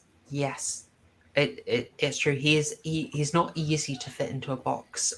Actually, I skipped past it at the start, but do you remember when they get into the house the first time, they're seeing all the stuff Frank left behind? There's so much religious iconography. Oh, yeah. Exactly. Yeah.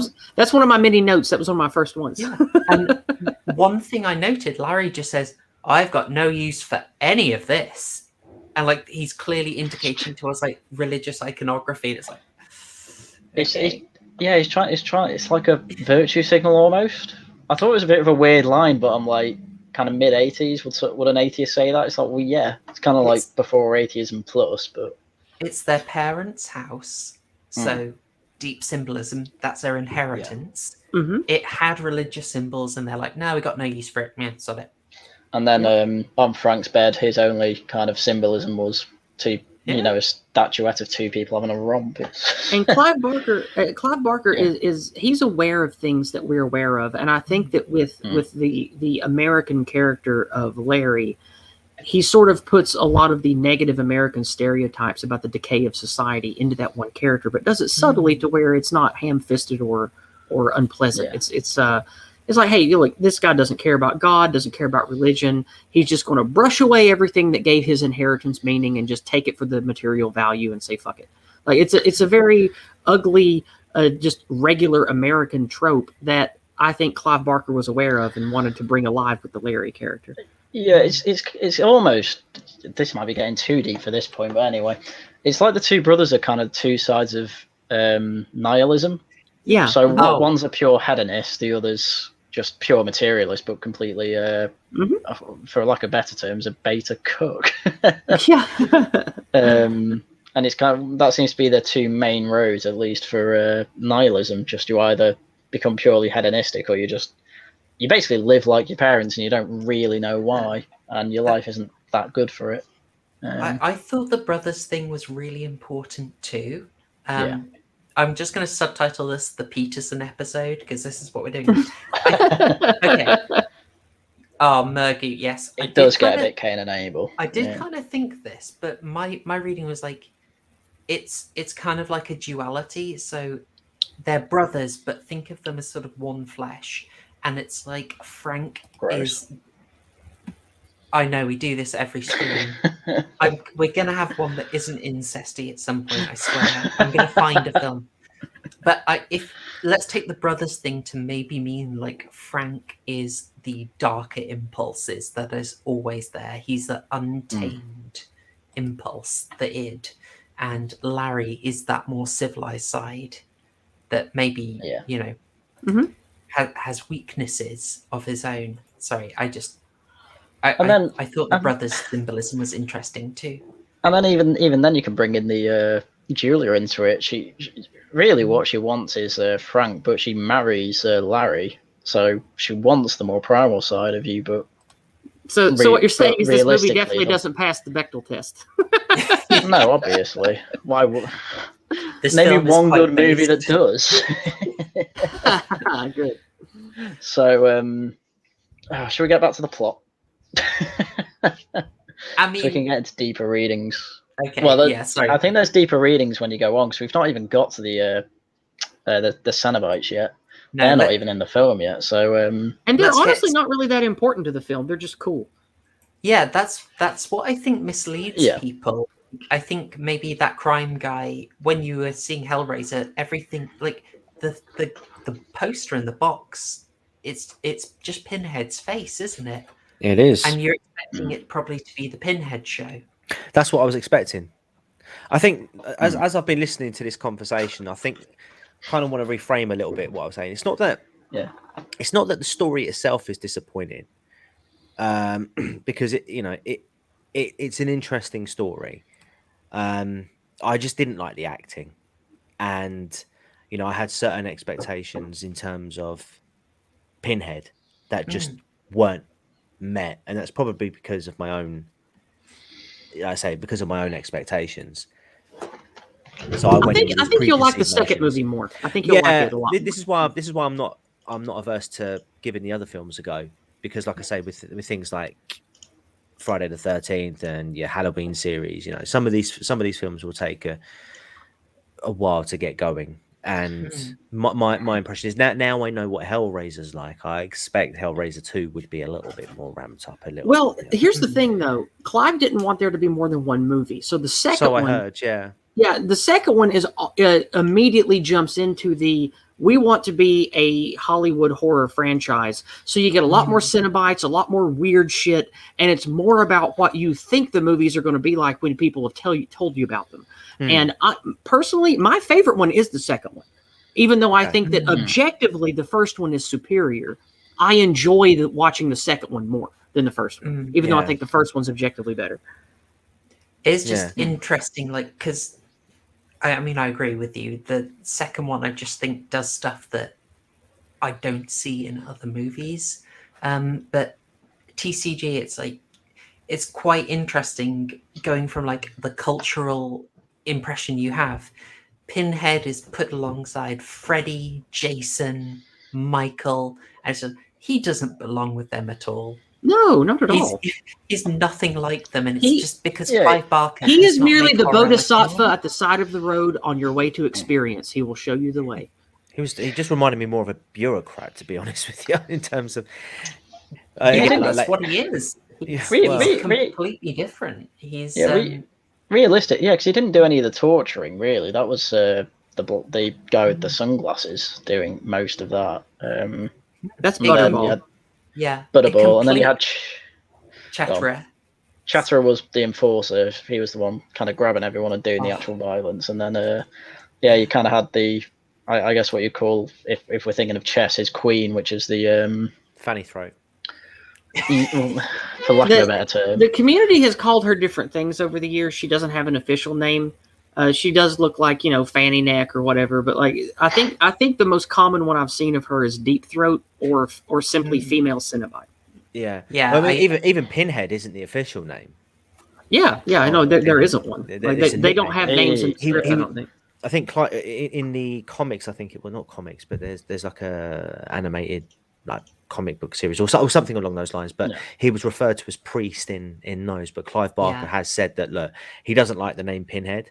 It's just a nickname, Right. and the name only came about because that's what the fans of the series called him.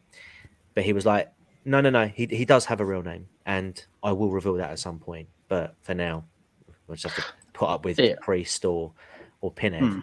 Yeah. Oh, we should move on with the plot, guys. Sorry, Harry. No, it's fine. I mean, the scene you've got on now, it's a very short one. Basically, you see that the homeless guy's still stalking. And then, he just comes in, gets a handful of crickets, just eats them right in front of her. And she's like, please don't do that. Please get out. Obviously, a bit more forcefully. Yeah, I know, right? Yeah. The scene's not really in there for anything other than she's still being stalked. Well, it's confirmed that she is being stalked, and the guy's a freak. And he doesn't really come up again until the end of the movie, so he's kind of. Oh, don't. Yeah. I swear they just put that ending in there just to give these previous scenes bloody purpose. It's fucking stupid. No, because something has to take the puzzle box back to the guy who. Yeah, I was going to say. I I think it's really important. I think it's important too. Yeah. I do I feel like I'm being trolled right now. I enjoy it, but I do lean more on TCG's interpretation that this was the way of wrapping things up. Yes. It is quite disconnected. Even though I love it, it is a tiny bit of a cheat. Keep in mind when you take horror fiction writing and want to make it a movie, the two mediums need patchwork to make one the other. Like, and to make a story, a horror short, into a movie, there are certain movie things you have to do, like continuity. You can't have throwaway visuals like with the whole Chekhov's gun thing. And when you're a movie creator, you have to sort of wrap things up in a bow. Or the cigar smoking studio execs are like, nah, kid, you can't do that. You got to have this in there, or the stupid audience ain't going to know what you're talking about. And so that's what you go up against when you try making a movie out of something truly artistic, like a good horror short. So I think that even if this character was in Clive Barker's original book, when trying to make a movie out of it, you have to have a bookend and you have to have continuity. So you kind of have to have stuff like this in there, especially if you want to bait for a sequel. Yeah, I'd say hold on to that thought, because I think that is really important when we get to, say, a sort of switch of storytelling style right at the end. Yes. I feel like that Clive got pressure from studio suits to make the ending the way it was. That's just my gut feeling. I don't have any proof for that. Yeah, essentially, guys, we have to have a kind of physical fight. Come on. She's got to defeat the cenobites. Come on, you've got to fight, right? I kind of feel that's what they were made to do. Yeah, sure. Well, we will move on. We'll get to it. Because honestly, the plot's not that long, but I'm still talking. We're barely into Act 2. We got to get moving. We're about 1 minute 57 seconds in, aren't we? Yeah. Hurry up. So, Kirsty hears from her dad that basically Julie's acting weird. She barely leaves the house, and this leads Kirsty to then basically spy on her. And she goes in the house with another dude, and she's like, "Oh my god, Julia's having an affair. What a thought." So she kind of stays outside the house, just I assume waiting for the guy to come out and then confront her, saying, who was that guy? And I just realised I've completely forgotten this scene as well. This was what I've just described was after this. Frank's obviously in the attic. I think he's feeding on someone at this point, and when Frank comes home, and Julia's just like, oh, I need to make distractions while he's doing that. So she, so they're both in the living room. Frank's just making noise upstairs because he's frustrated. You also see she's more confident with the killing at this point, but the obvious tension is like, this thing is coming closer to home. Like, if we're looking allegorically, her sort of unfaithfulness, her cheating, her deviance, she's tried to do it distantly, but it's coming closer to home, and eventually, it's obviously going to impact on Larry. Like, that's unavoidable. Yeah, quite Good literally. So, messaging. Good messaging. and as well, so yeah, and Larry's watching boxing, and he's really into it, and she's just kind of watching it, and he says to her, "It's like, oh, that's weird. You usually hate this stuff, and we can watch something else if you want." She's like, "Oh, I've seen worse." In this particular scene, there is one thing to point out about Larry and Julia's relationship. He keeps kissing and rubbing on her like sex is normal, even when she's pushing back and saying no. That shows that he is comfortable with the rape fantasy role play stuff. And it's not until she actually starts crying and changing from her normal or from the tepid, no, I don't feel right, please stop, that he actually realizes something is wrong, which says that not only is she really messed up, Larry's been okay with it. So why don't you like my struggle snuggle? Yeah. Well, yeah, and as well, the reason she gets like that is because, as you can see on the left, Frank just walks over and he gets out his switchblade, and I'm like, oh my god, he's gonna stab him. But no, he has a rat in his other hand. He kind of cleaves it lengthways and then flips it open, and it's clearly just supposed to say, no, you're not going to shag other men, otherwise this will happen, basically.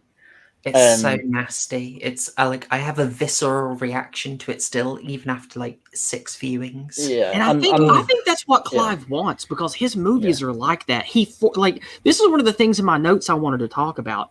Is Clive likes to force you to look at and observe visceral, real things that normally your subconscious mind wants you to look away from. Like when Julia's staring at herself in the mirror, like it's reflective of what she's done, but she's looking right at the camera. And it's like she's looking at the viewer saying, look what I've become. Don't look away from this. You have to face this. You have to live this sin with me. This could be you. Like it's a very strong, visceral part. Like I can hear Clive Barker in my mind describing human beings as visceral machines of violence, sin, and sex, and he wants to put that on full display in his movies.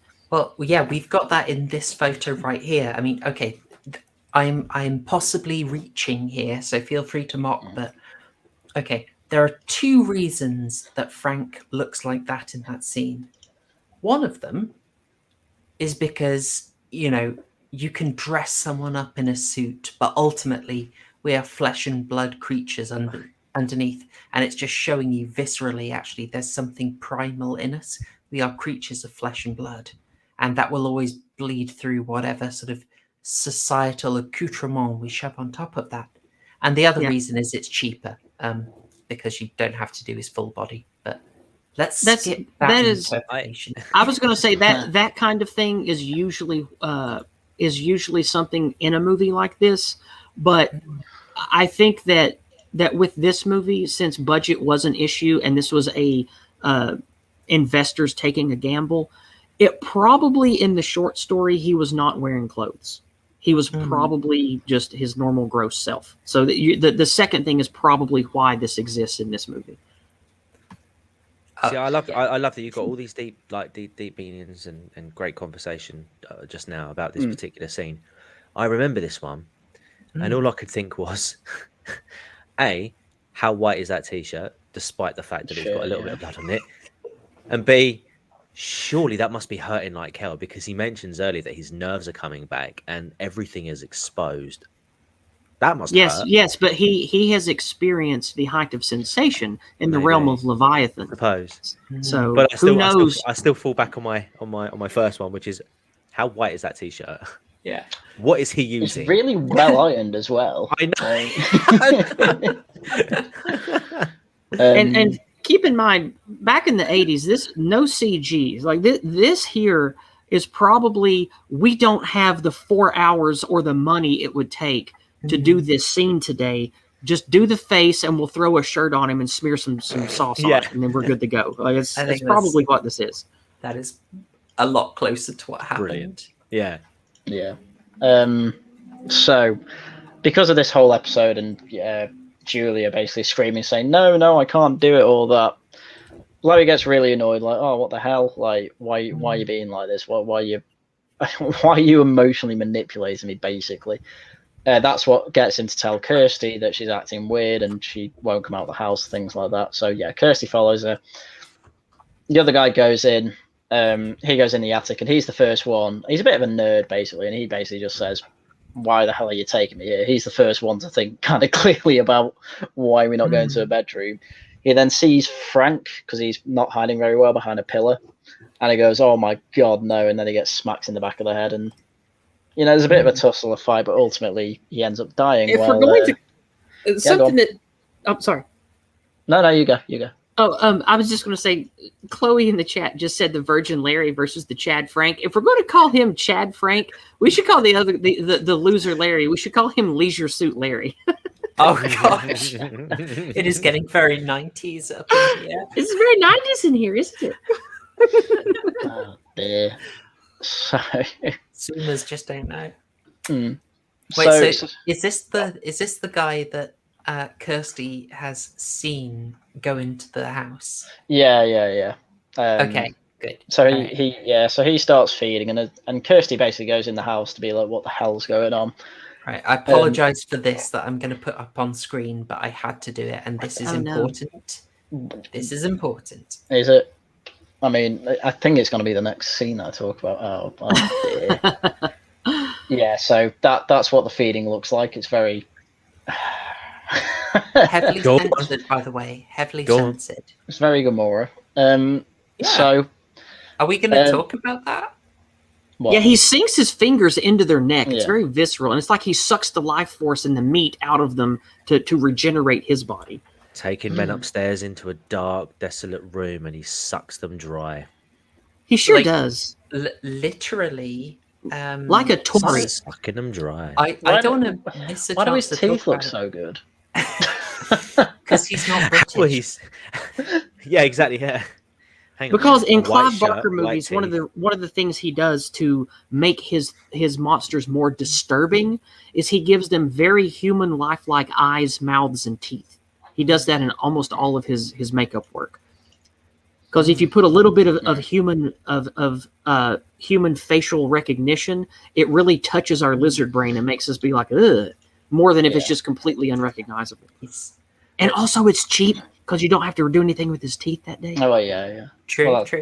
Yeah. But we should probably deal with the fact like this is a very gay horror film, and this is all the more interesting because it's coming from come on. No, Come on, it's not a gay horror film. Okay. You say that about every single film we watch. It's like, oh, look at all these gay allegories. No, okay.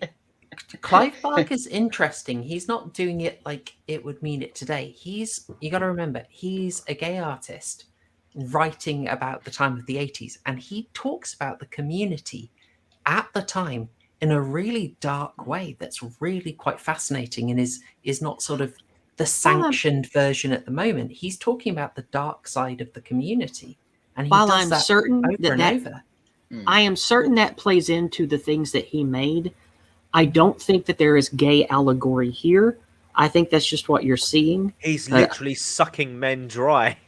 But, okay, I will. For me's enough.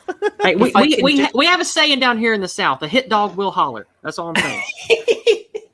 Okay, look, I will briefly lay out my case, but he is coded as a man with extreme appetites, right? Yes. Sort of illegal tastes.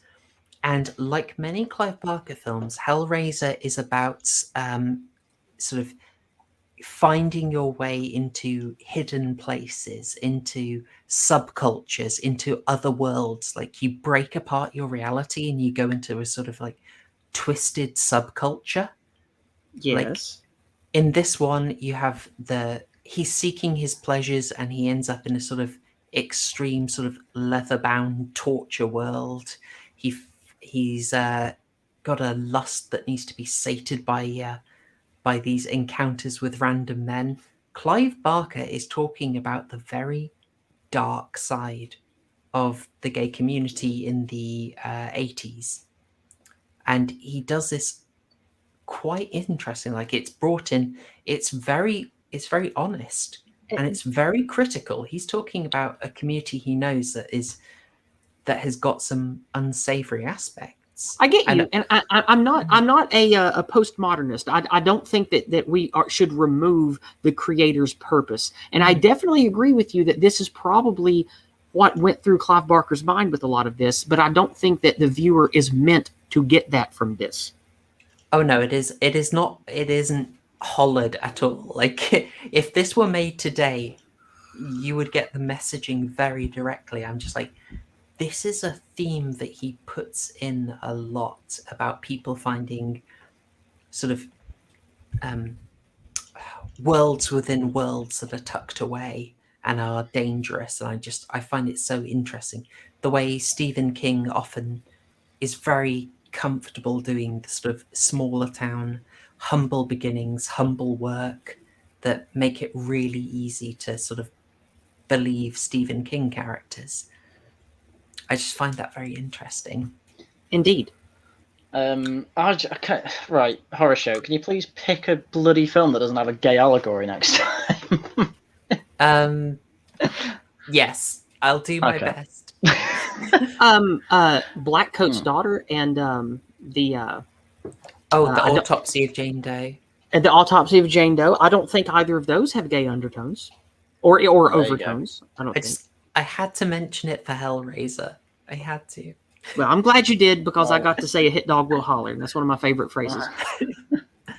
Right. So we're up to Kirsty and Frank having a bit of a fight because she goes up the stairs, and the glasses guy who now doesn't have his glasses anymore, he just bursts out the room trying to escape, and he's like, oh, help me and all that, and she is terrified and ends up trying to take his hand to help him. She's like, what the hell's going on there? And then Frank comes out, and then she goes back in fear and lets go, and then Frank kills the guy basically, and then they have a bit of a fight basically, Frank and Kirsty here. He's getting a bit cocky. He knows that he can intimidate the women. So he's very sexual towards her as well. He is. And this is where she ends up with the puzzle box and runs away, right? Mm-hmm.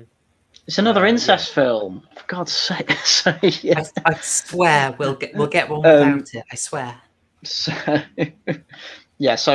in that fight, she picks up the puzzle box, and he's basically like, "Oh no, don't do anything with that. That's like the most important thing to me." And she's like, "Oh, fine, go get it." Then she throws out the window, and he's screaming at the window saying, "No, I've lost it." Because he can't really go outside looking like a very moist red skull.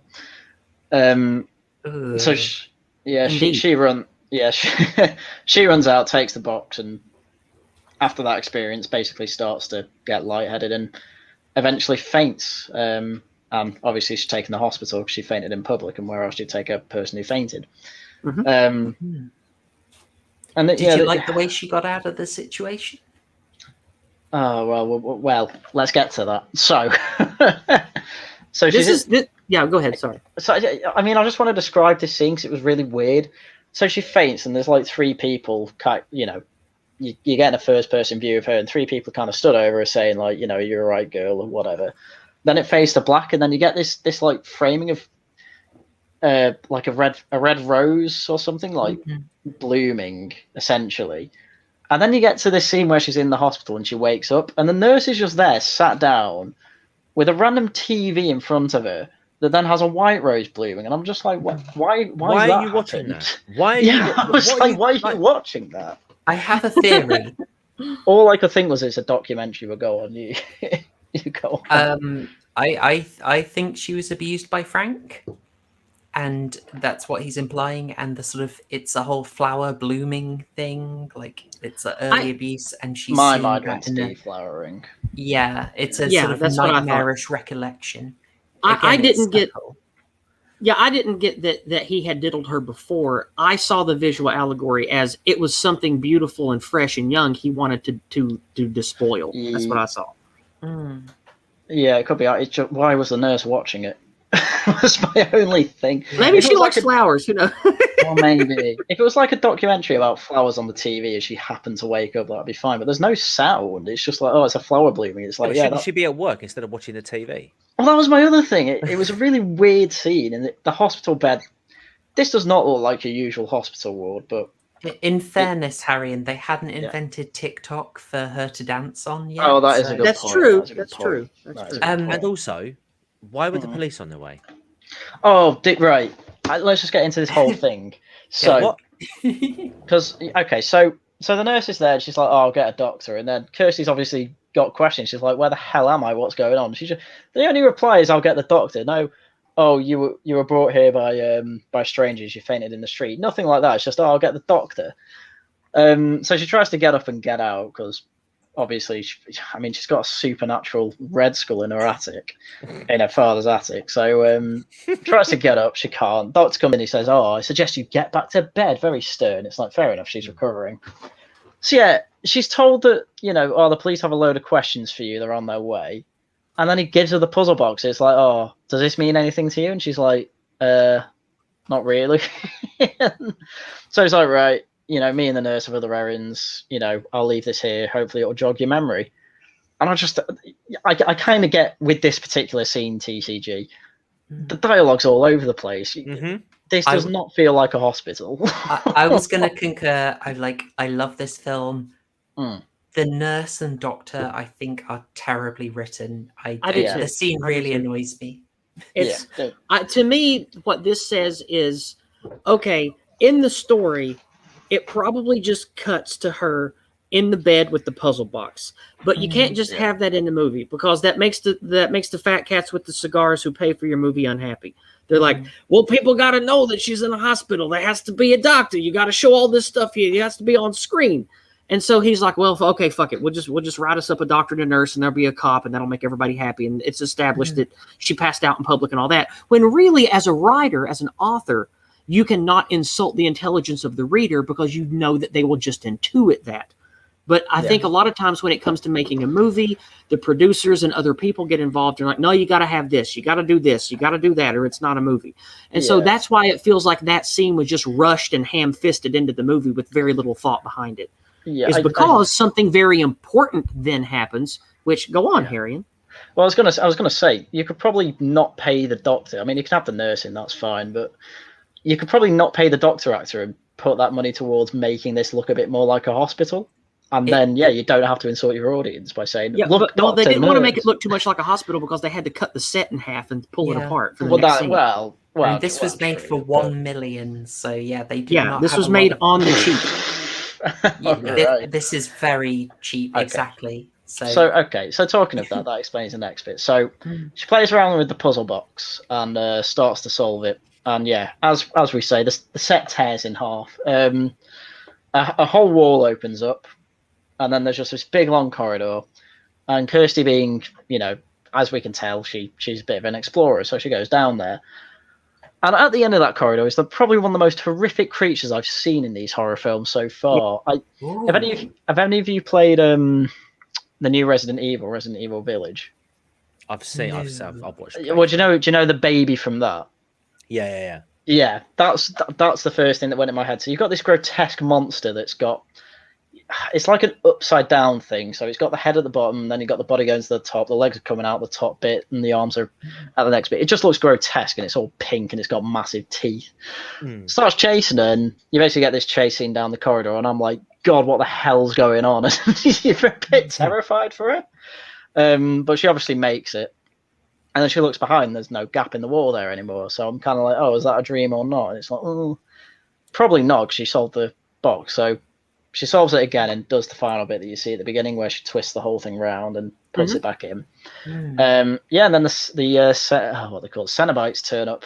So you got do we feel it's a slight cheat that the wall closed automatically when in the later film she has to use the box to send everyone back? No, you can't do that. You can't hearken to a movie that wasn't made yet to try to. No, you can't do that. Well, it's just later in the film, isn't it? Wait, what? I thought you were talking about having to force the barrier closed in the second movie. No, it's just when she exits the hallway here, and it just automatically closes. Whereas I'm like, wouldn't she have to use the box to close it? I have issues with the consistency of the box that we'll get into, but yes, that does feel like a cheat, but there are worse issues with it. I mean, I love the scene, and I'm glad you found the creature freaky, because that thing that freaks And me it- out. It's I- so yeah. wrong. It And I looks mean- so wrong. maybe here we can talk about one of my notes about the box itself. I think that the box is just a medium for visual storytelling. I think that the actual mechanics of the box, we shouldn't get lost in the autism of it. It's just a magical thing. It's a doodad. It's a MacGuffin. It's what the story is around. And we aren't, like, in horror movies, I'm sure you guys have talked about this before on your channel, you have to lay down the rules. People have to know what the rules for your supernatural crap is. The only rule that we have is this box is the conduit to the other side. And it's mysterious and nobody really knows what it does. And people who want to experience the heights of pleasure and all this stuff seek it out as some type of thing to teach them and send them on their way. And she's just sort of randomly fudging with it and trying to figure out what it does. And I think that's why it doesn't really matter. You don't really need rules or continuity with what the box does, because it's really just, it doesn't really matter. It doesn't matter to the story. Yeah, I think that's actually quite wise, to be honest. There is. I will get into my issues with it when we get to the part where I actually have more issues with it, because I don't mind the thing closing behind her, because solving different puzzles with the box does different things. It's like, we'll see. So she escapes that, and then after that, obviously you try and solve it more. So she does. Shut up, phone. And so then she does that, and all the cenobites come up, as I said before. So you got the chattering one, the one with the, its mouth agape, and it can only do its thing with its teeth. That kind of headlocks her. She can't get away. The others turn up. The one's called, like, what was it? Butterball. It's Pinhead Butterball, Chatter, Female, or Deep Throat, and Pinhead. Yeah. I'd really like to point out, I was struggling with getting the screen cap on that one, but I think this is so powerful. Chatterer just comes straight up to her. He's just immediately, he's invasive, and it's in a way, like, the point is he's just got to restrain her. That's all he needs to do. But the fact that he immediately comes up, invades but he doesn't, in a perverted, weird way that you're just like, oh god, and that's not faked. He's literally just gone up and shoved his fingers in her mouth. And he doesn't have eyes or ears. He experiences through feeling.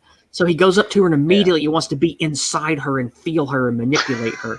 It's very no, like, I'm serious. No, this I is know, not I a know. joke. Like, this is on purpose. Like, Clive Barker wanted you to feel these things. When you saw this happen, it just immediately comes out of nowhere. It's just, it goes in raw and wants you to feel it. And that's what this is about right here. Family stream. You can't have a family stream about Hellraiser, Chloe. Hellraiser bareback edition. Oh no. But yes, you're right. I didn't think of that. Yeah, he's blind. It's like, it's kind of like braille. It's sensory. But no eyes, no ears. He just wants to feel. He wants to. That's a whole extra level to it. That's brilliant. Right. Well, I mean, they go into say that good. I mean, they say they're extra dimensional as well, so I kind of took it as, they've got extra senses that we don't as well. But certainly, yeah, you might be right about that. So so they all turn up basically. She's restrained, she's panicking, and Pinhead basically says, "Oh, you solved the puzzle box, and we're here now." And then he goes into his whole speech. This is where you get the iconic line of "Who are you?" And he says something to the tune of, "We are explorers or adventurers in the region," or in. It's something like, "We are the explorers of experience. We are demons to some, angels to other." That's what the cenobites are. They are. Most of you here are familiar with Dungeons and Dragons, and outsiders like devils and demons and angels and all of that. They visually and personality wise represent the mental and emotional themes that they are the underpinning of in material reality. And these guys, these cenobites, they look like a mix of sadistic, masochistic, sex fiends that are also into murder and torture and all of the darker lusts that represent the primate experience. That they embody that in both personality and physicality. And that's what we're presented with that. Yeah, because obviously you can tell from Chatterer, he's got his, his mouth's been held open with hooks. He's got that wound in the back of his head, whatever that is.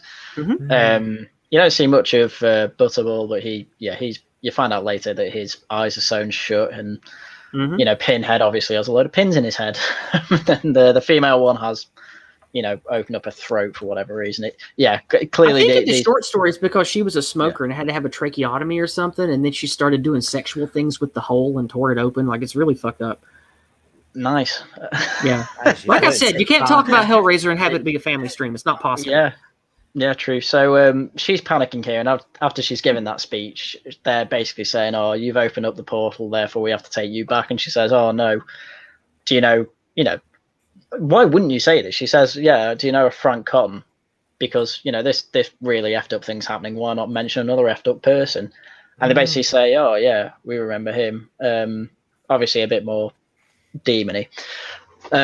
She says, "Oh, I know where he is. You didn't take him back. Take him instead of me." And so at this point, you know, Pinhead says, "Oh, we'll make a deal. Then we'll take him back if he confesses that it's him." And female says, "But if you cross us, we will tear your soul apart." Yep. So pretty big threat. So she better be telling the truth. So It's a big thing, and it's something that could easily not work. Yes. Doug Bradley, who plays Pinhead here, lead cenobite here, he nails it. He Absolutely. makes it totally iconic. It's said with such sincerity. Was that a pun? Sorry? Was that a pun when you said he nails it? Oh, darn it. Sorry. Completely unintentional. Completely unintentional. Sorry. Let's get a nail in the chat for that. I was going to say you hit the nail on the head there. Yeah. Oh, well, shall we put a pin in this point? I will tell you what. I will note one tiny thing about this. Doug Bradley, our lead cenobite, our Pinhead here, he had the choice of 2 roles in this film, and there was obviously this one, and the other one he was offered was the lecherous moving guy who asks for beer. That's right. And he thought, if I'm the moving guy, people can see my face, and that's probably helpful in my career. But luckily, he went with Pinhead because, oh my god! And we're all very glad he did because he is excellent in all the movies. Yeah. While we're paused here, I would like to say something about what makes Kirsty a hero. Oh, she, as we saw previously, with confronting Frank, with wanting to expose her stepmother, that's a heroic thing that a viewer sympathizes with. That's a good guy thing. Then she rises to the occasion and refuses to become a victim to Frank. She refuses to become victim in the face of evil, and that's the Cenobites to the face of evil. They're the dragon of the story, or the evil king, or whatever. And she uses her wits as well as bravery to win against evil. She says, "This evil is not for me. This puzzle box is not for me. I need to survive, but I also need to get rid of the evil plaguing my family. I will tell this evil to go after the evil that it wants, because I'm a hero and I'm going to fix this." Instead of just begging for her life or trying to weasel her way out of the immediate situation, she thinks ahead, she uses her wits and doesn't lose her mind when she's scared shitless, and she is a hero. She takes many heroic actions. And this is this heroine narrative, you can see at the very end when she finds her skinless father and calls out "Daddy." That shows us that Kirsty is heroic and wants to save her family for the love of her father, even if he's not a great father, even if he's kind of a douche. She loves her family and loves her father, and is doing this not just to save her own skin, but she cares about what's right and cares about her people. And I think that's why she's a hero. Absolutely. Very well said. Very well done. So after they agree to try and catch Frank, you then cut back to the house with Julia and Larry, and basically Julia's at a point where she can't hide it anymore, and you know, he's like, "Why are you acting so weird?" And she says, "I'll tell you what, it's easier to show you than anything else." So then it cuts. And interestingly, pivotally, they don't show you, but this is paying off the message that there's this, you know, it's kind of like the example that Jordan Peterson likes to tell about, what's the story, The Dragon Under the Bed? So it's a dragon that lives in the house, and it keeps being fed pancakes. Yeah, that's it. It's like that. Julia started taking bad actions. She started acting awfully. She started fulfilling primal desires and not restraining herself, not acting morally, and it spreads out and spreads out, but eventually it comes home, and eventually it's inevitably going to affect Larry. And that's a tension that's been kept at bay until it has to be paid off. Yeah. So so obviously he's taken upstairs, and you don't know what happens there, because then it cuts back to Kirsty trying to get to the house, and she's like rapidly knocking on the door saying, please let me in. And Julia's like, jeez, what's your issue? She's like, I just want to see my dad. She's like, oh, fine, come in. And Larry's there in the dressing room, in the bedroom even, just kind of just trying to have a normal conversation. She's like, oh, she basically asks, have you been to the attic? He says, oh no, there's nothing up there. That problem's dealt with, basically. And she's like, oh, what do you mean? It's like, well, we've killed him. That was enough. It was an issue. We got rid of it. Yeah, go. I'd like to hear that crime guy in this scene, because I figured you'd probably have a problem with this, because I did too. Do you want to rock on? Yeah, the dad was obviously so out of character because, well, he was Frank. Like how she was completely oblivious to the complete and utter character change, as well as the fact that, I mean, his face is still like half. Well, I say his head is still like half melted from the back, and he like she's not able to sort of see his ears, and like how are we not picking this up? She does put it together by the end of the scene. Eventually, when he literally turns around and says, "Come to me, Daddy." So this might be too charitable to the film, but she, well, yeah, at that point she realizes. But no, literally, no, hang on. No, I'm just gonna say they literally just use that "come to Daddy" thing in the beginning just to literally set that bit up at the end. Yeah, that's what I set up and payoff is. Yeah, I know, that's cinematography, dude. I guess it was just awful. So to simp for the scene a bit, I can imagine if you're very hysterical and very teary eyed, and your one mindset is, oh my god, I'm gonna die unless I bring these extraterrestrial beings what they want, and I want to protect my dad. I can see why you'd be in so much of a one focus mind. You don't notice these details because they were subtle. It took me a few scenes to realize that, oh, he's got makeup on his forehead and at the top of his forehead and his ears. I didn't notice his ears till like 3 scenes in. So I can see if your one track mind is get Frank, get the cenobites to Frank, get the hell out of there. I can see you'd miss that. So I didn't particularly mind. And you say, oh, how do you not notice that? It's like, well, as I say, she's not really thinking about, does my father look 100% identical to what I think? It's like, oh no, he's good enough. And really, and from the dialogue, the character might have intuited that Larry just killed Frank, and that's why he's messed up looking and has blood on him. My instinct is it's sort of suboptimal makeup choice. Like we've got this shot here, which I think is beautiful. This is everything. She's the center. She's who you've got to pay attention to. Right behind her is Julia, looking sort of imposing, but she's also sandwiched between Julia and Frank, who she thinks is her dad. Like this is beautifully just visually setting up the danger she's in, whilst reminding her she's pivotal.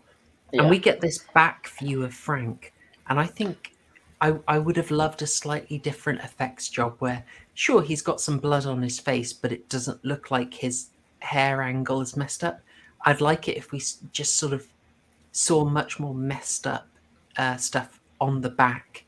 I thought that too. Yeah, I thought that too. Yeah. So just like a slight effects issue, basically, not a storytelling one. I'm cool with that. When we're done with this element of the scene, I'd like to talk about something towards the end of this scene too, if you don't mind.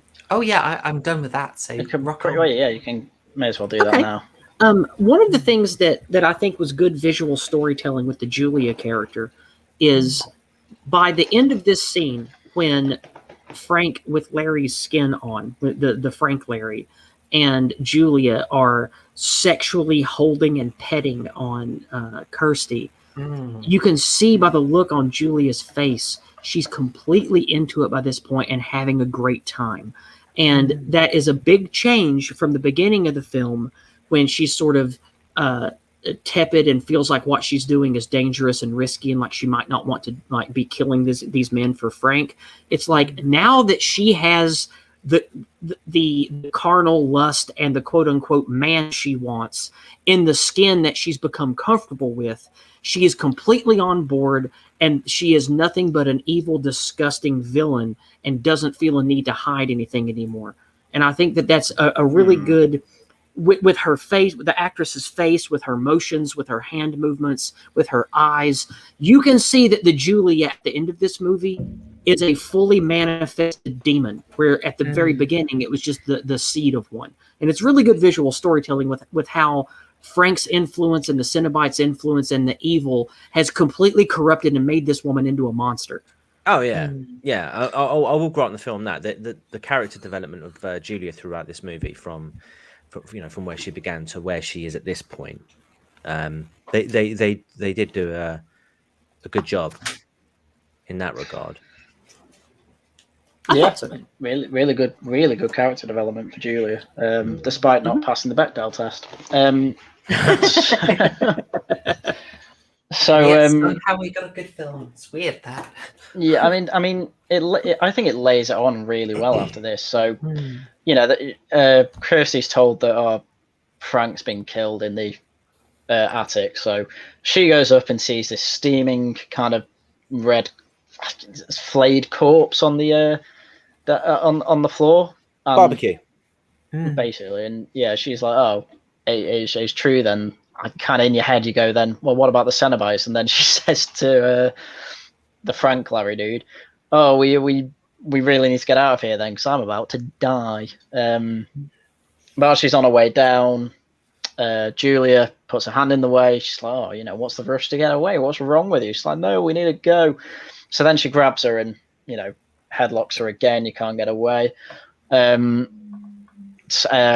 think before that, actually, that's when she notices that Larry's out of character, and he says, "Oh, come to Daddy," and she goes, and basically tears his skin. So now he's got a bit of a scratch mark in his face. Got some claw marks on his left face. Yeah. You know what would have been a more interesting reveal for Kirsty to realise that Larry was actually Frank, would be going back to the scene earlier in the film when Larry cuts his hand on that nail and nearly faints from the blood, realizing that she's standing in front of Larry now, covered essentially in blood after supposedly killing Frank. Why is he not feeling queasy? So it might be because he's not seeing his own blood, as I mentioned before with my uncle. Possibly. No, I mean, you bring up a good point, TCG, but I think that because of your channel, your mind is sort of in the particulars about crime scene analysis and human behavior, when that's not really the point at all. The point of a movie like this is to get the viewer to sympathize and be triggered by certain emotional presentations, and the framework of the characters and what they represent is more important than any realistic psychology or crime scene stuff within the movie's narrative. No, sure, but having said that, I think if you still had that in the film, it wouldn't make it worse. So I think it could still be powerful. I mean, there's something for me about the fact that they get her right to the edge of safety. She's nearly out the house. She wants to get her dad out the house, and it's like, oh, we're right there. We're nearly there. And then the betrayal. And it's sort of weird that I think if the Cenobites weren't so iconic, that line of "come to daddy" with the most vocal fry you've ever heard would be the iconic line of the series. Yeah. So creepy. Nah, it sounded cringe to me.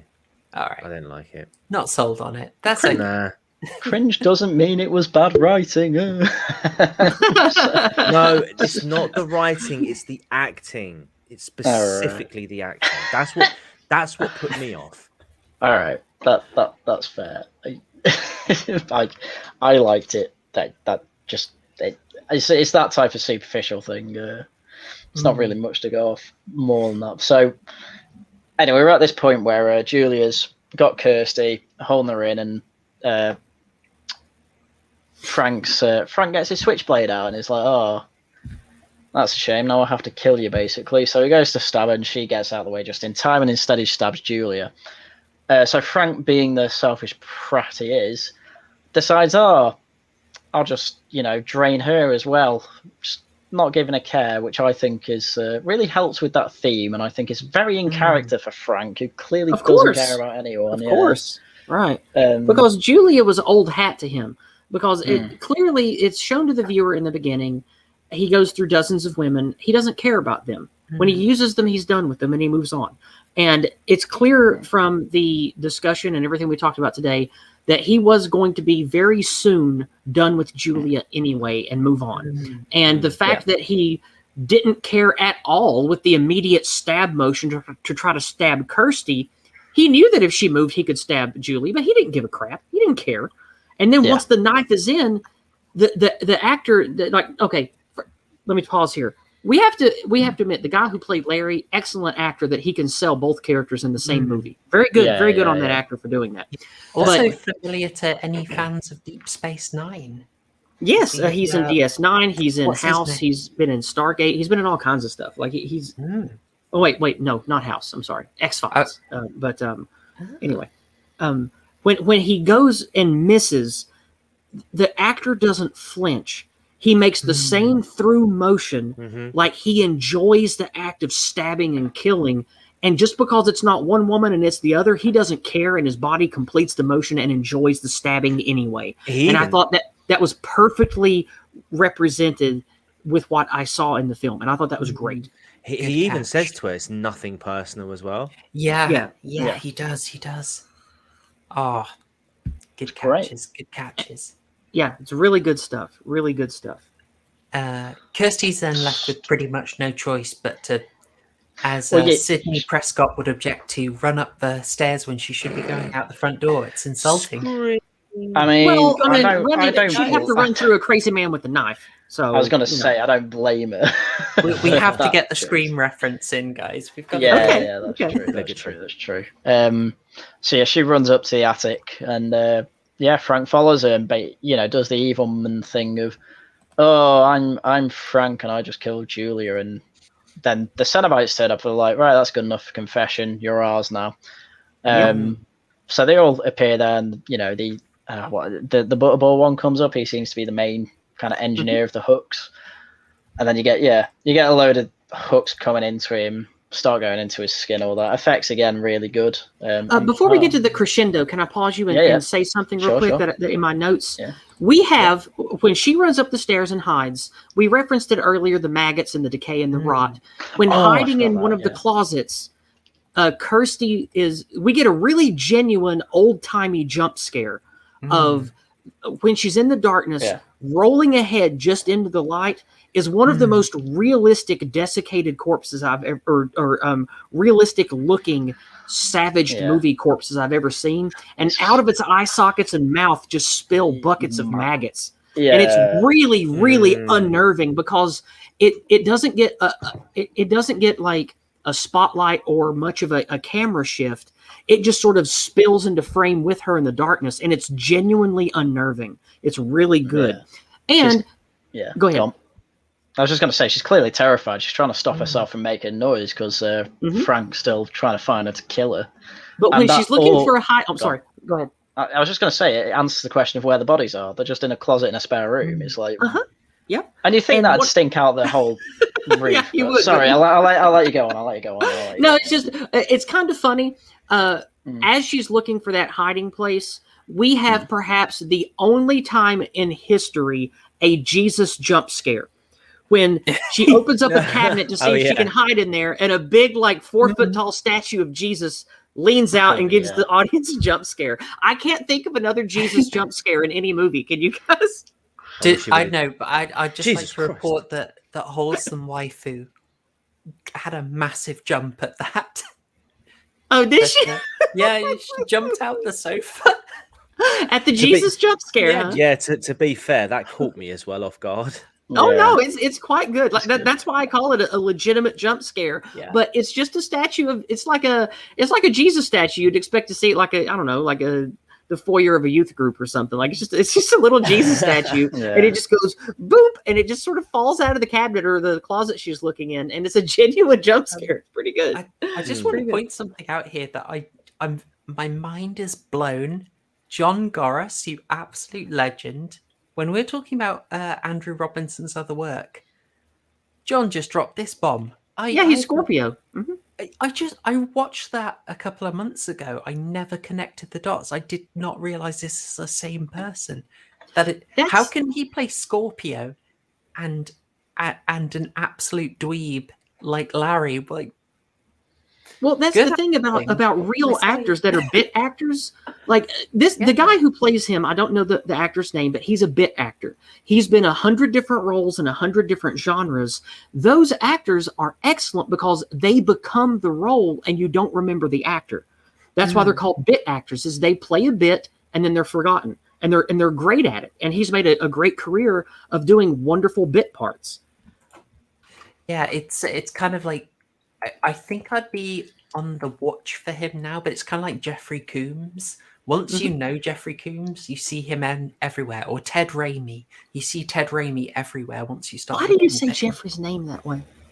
Jeffrey Combs? That's his name, right? Combs. Jeffrey Is it Combs?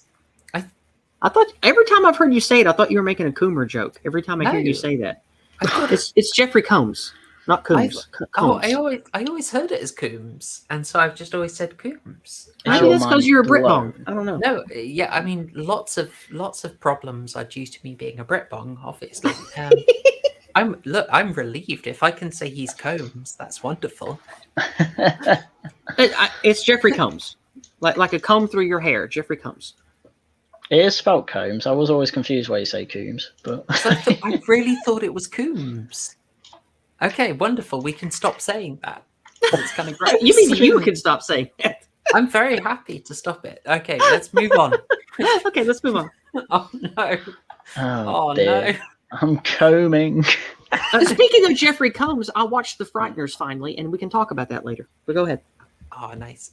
Yeah, we get to this scene. Obviously, the imagery. You got Butterball in the background. He gets a load of hooks into him, and Kirsty tries to leave, but it's one of those things you can't not see this. Despite the fact that Pinhead was like, "This isn't for your eyes," so she can't quite leave. And then he gets hooks in his face, and it's all stretched out. I can't remember the line he says. What's the line he says? Oh, I can. Go for it. It's one of the creepiest, best delivered lines in horror movie history. Right before the evil hell machine rips his physical body apart, with a smile on his twisted, hook-filled face, he stares at our hero and says, "Jesus wept." And then the hell machine tears him to pieces. It's really memorable and messed up. It's really messed up. Yeah, I thought it was really it was like the perfect thing to say at that point. Well, it's brilliant because do you know what was in the script originally? Go on. It was a basic, boring "F-U." Would we remember the scene as much if he'd just dropped that?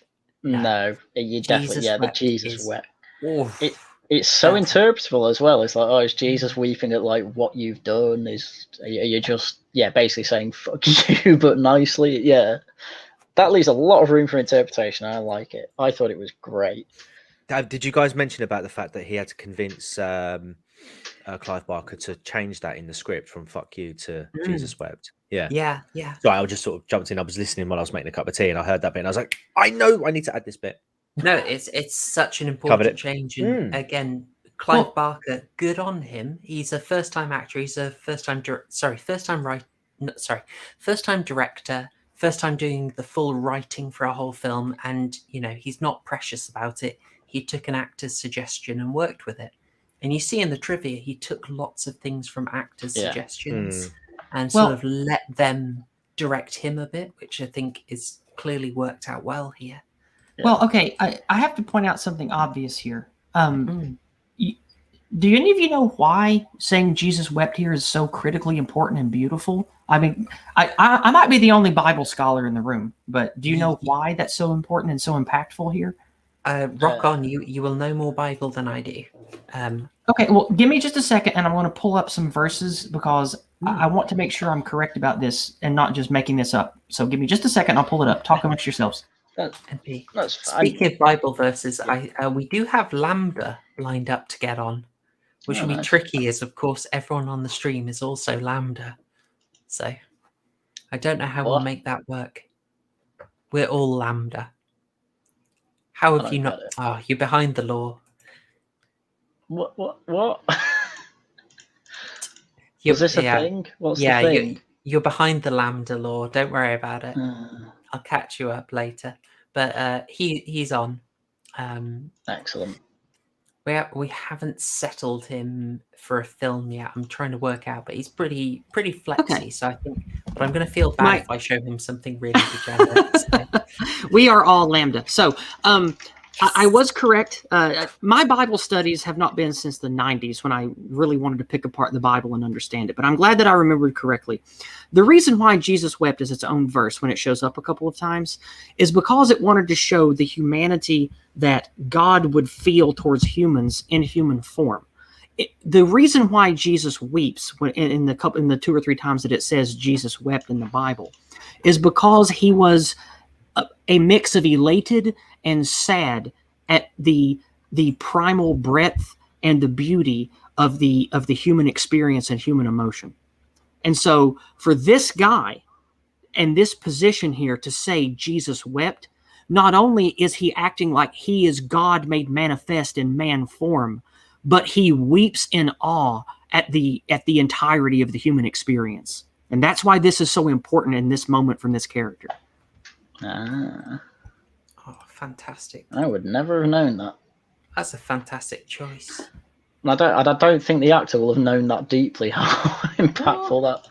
I don't know. Maybe he did. Who knows? But I definitely think that, like, I think Clive Barker knows a lot about religion, and I think he knows a lot about religious allegory, especially the Christian ones, because these tropes and phrases come up a lot in Clive Barker's writings and movies. But I don't know if it was Clive Barker that made the change and was like, "Oh, hey, Jesus wept would be perfect here because of religious allegory," or if it was someone else's idea to change it from just the "fu." But that line is perfect because of how it's used in the Bible. It's just perfect. So we wrap up on time. I'll just point out that after this we get the amazing, iconic, torn apart by chains effect. Much censored. I'm sure there is a longer version of it. Being a gorehound, I want to see it, but I've seen different versions of it, and it's the version I have is just too short. Frankly, do you want the Snyder cut TCG? Is that what you're after here? A Snyder cut with more gore. I don't know if he's there. He's making tea. Actually, he's making a little tea. He's popped away. Right. We enter a bit I'm not massively fond of after this. So yes, I mean I'll go through the plot. So go for it. So Kirsty starts to go downstairs, and you have the female cenobite just coming upstairs saying, "Oh, we're leaving the party so soon," clearly threatening by having a hook in the wall and making marks in it, saying, "Oh, I'm going to use this on you." And Pinhead comes in, and then she starts panicking and goes into she basically goes through a door, and it happens to be the room where Julia's body is, which has been, for lack of a better term, effed up, and she's got the box in her hands for some reason. I need to point out something about this. As much as I feel this is to an extent a bit of a, well, I think what he's kind of nailed with, studios would say you've got to have this kind of scene, you've got to have this kind of physical conflict. It really shows at the end. It really does. There's some symbolism here that I love. Julia's body is presented on the bed, tied up, with the chains are still on her. She's holding the box, but it's just like, to me, the symbolism is, you made that bed, you got to lie in it. Yes. This is her facing her fate. This is her, in the bed. She has to lie in it. Well, my two things are: why would the cenobites bother with someone who's already dead, putting the chains on her face? Because and she's all that? not. She's not dead to them. All right, well, I That, thought her physical corpus is just decorative art to them. But as far as her soul and her spirit, they're probably getting ready to harvest it and take it to the realm of Leviathan. Yes. But then again, that will become evident because we're getting ahead of ourselves because the second movie wasn't even made yet at this point. I'm just saying, if you want an answer as to why, probably the reason it was the way it was in the movie is because they wanted to show you, okay, they're going to do something messed up. Necrophilia is messed up. Chaining a dead woman to a bed and doing horrible things is messed up. And then why did she have the box? Well, because the box is the storytelling MacGuffin. It has to be central to the thread of the story. And the only reason that the box was there is because the character needed to get it. And so Julie is connected to the story. Kirsty is the hero of the story. That's where the box was. She takes it from Julia's corpse. I get the meta reasons. It's the because I mean, obviously she will have taken the box with her from the hospital, which, by the way, we have a bit of a scene before this with what's he called, Steve, and Steve's in the hospital, and the nurse is like, "Oh, I don't know how she got out. I locked the door. Door doesn't have a lock on it, so that doesn't make sense." Well, if you want to be analytical about her in the bed, I have two possibilities. Analytically, if you want to analyze the characters in the script of the movie, and I know that this is an offshoot, so I'm going to be quick about this. Number one, she's not really dead. Julie is stabbed. She's like, "Oh shit, I need to do anything to save myself." I know that crazy man got his body ripped apart and came back, and he had the box. She grabs the box, wants to make a deal, wants to go to the other side so she can live forever, even if it means being a fucked up, weird, skinless demon thing. But in the process of being ripped apart and going to the other side, she expires before the ritual can be complete. So there she lays, half consumed by the hell realm, laying in bed with the chains. Option two, she did make it, but the cenobites got distracted by the other shit going on in the house, and they're going to get back to her later. So that sort of ties it all up for you if you need it analytically explained within what the character would know. It's a cool scene, at least. That works. There's also probably a certain amount of rule of cool. Just start dropping in the scares. It's the end of the movie. Just get the scares in. Do. I feel that the studio looming over the script at this point. Yeah, and also I like to make fun of the suits all being low IQ idiots smoking a cigar, and when they see the version without Julie in the bed, they'll say, "What are you talking about? She can't just be dead off screen and we never see her again. The audience has to know she gets a comeuppance. You got to show her getting torn apart by the devils, right?" Like that's kind of why I think at the end we have conflict, we have fighting, we have running for survival, we have all the cenobites on screen in order being defeated. Like, that's not necessary. To me, that was the studio or someone with influence over Clive Barker saying, "No, you got to have this in there or it's not going to sell as a movie." So yeah, I mean, this is where my main issue with the box comes in. Right at the start of the movie, we see the box works. You have all the effed up stuff going on in the attic. You solve the puzzle of the box, everything just disappears instantly. It's like that. This time around with the puzzle box, you got to do each different puzzle individually, and that sends each one back individually, and they all go with this massive, really bad effect. I can explain this, Harry, and I can explain this. Yeah, the box responds to desire. When you're just idly curious about it, it works no problem. When you're trying to force it to do what you want, it's a lot harder. Because it doesn't come from what the box is made to do, which is to channel human desire and curiosity and passion to lead you to the cenobites, to lead you to the realm of Leviathan. When you're trying to use it like a tool to solve a problem, well, it ain't built to do that, so it's harder. It's having to use your heroic will to make the MacGuffin do what you want it to do. No, like you have using to call the it wizard's staff against him, that kind of thing. We have to call it a McMuffin like Mauler did. A McMuffin. As an explanation, that doesn't really do it for me. It's just annoying when you see the box in one regard, you solve it, everything disappears, it's like it's normal. Yeah, I know we're nearly at past.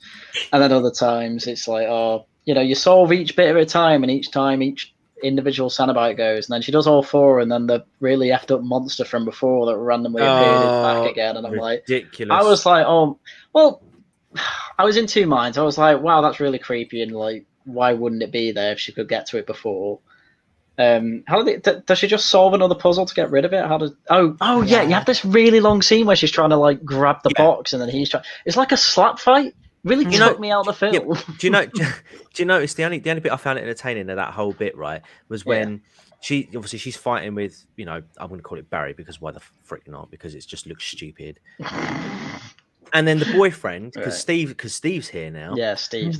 He tries and reaches over to help, and she like slaps his hand away, and it's like, no. I genuinely loved that. No, that's good. That did make me laugh. Like, no, I got this.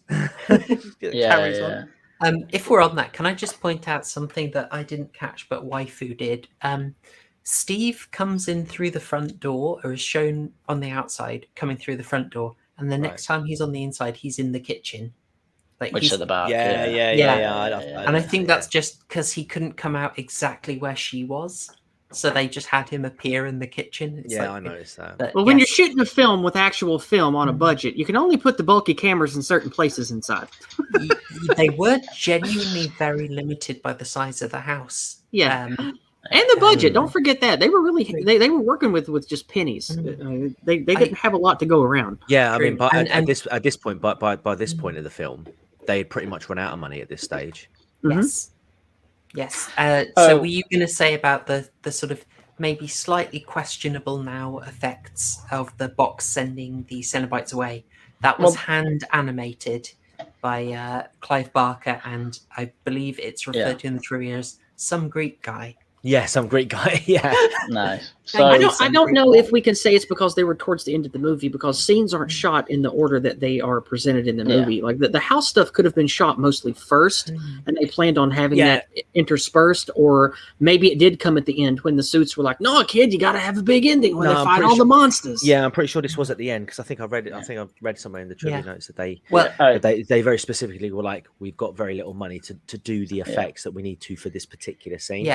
In fairness, whenever they shot it, it's the kind of effect that you do post-production. Yes. Yeah. So that's why they ended up in a truck. But that's why the whole last bit does definitely seem like it had to be done at someone's behest at the end. Yeah, I could very much live with this kind of very physical slap fight for the box where she can't get it and she's getting. I mean, I'd like it if she got her arms torn up by the creature's claws a bit. So there's a bit more of a cost. Yeah, need a bit more.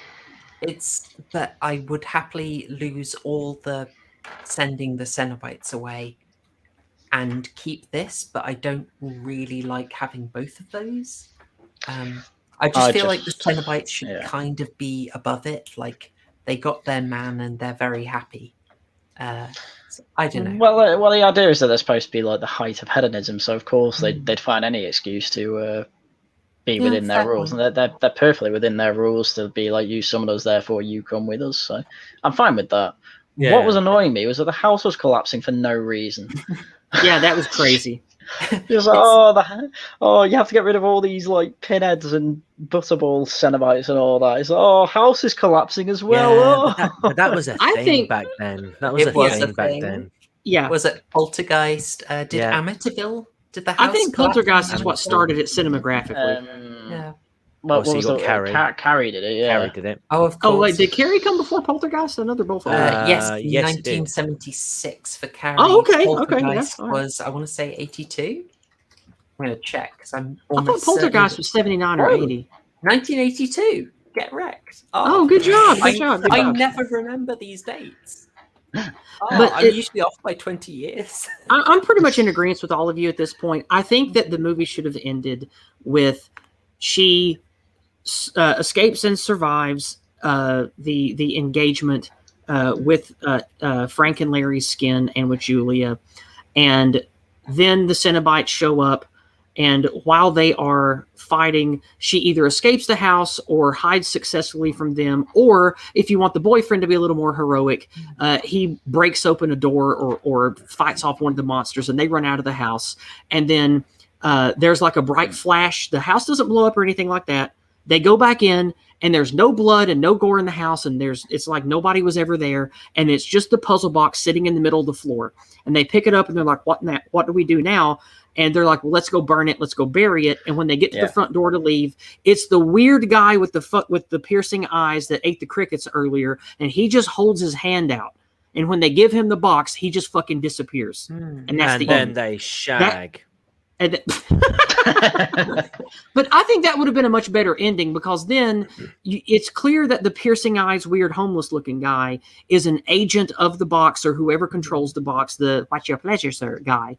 And it's spooky, it's mysterious, and it's weird. And that would fit the tone of the movie and the action, or the lack of action, I should say, more as a piece, instead of this weird, violent house exploding, fighting all the monsters at once garbage that we got at the end. I would have preferred it if the homeless man shapeshifted into that Moroccan man, because not only because that would explain how at the very end of the movie he's sitting there with the box again. Yep. I did not get this ending. Can I pitch in? Like, we'll be super quick, but I like Yizz's suggestion. I would have also gone with, instead of the fighting, I would have been okay with Julia maybe still alive, and then the payoff is the cenobites take Julia as well. But for me, the key would have been, they don't want to fight, they don't care, they've got their people, and they end up they've got paperwork to do. Yeah, they've got a lot to get on with.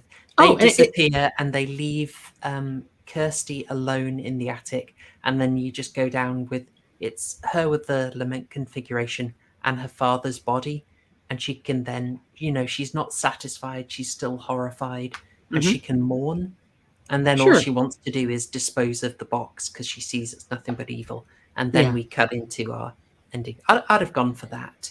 Yeah, I think we're all in agreement there. And you know what? I bet Clive is in agreement with us too. I don't think that in his original story it ended this way. And I don't think that even in his original screenplay it ended this way. This has, well, kid, you got to do this or it's not a movie, written all over it at the end. Like, I don't think this was Clive's vision at all. It felt like someone had watched. It felt like someone had watched Evil Dead the night before and thought, let's throw these bits in.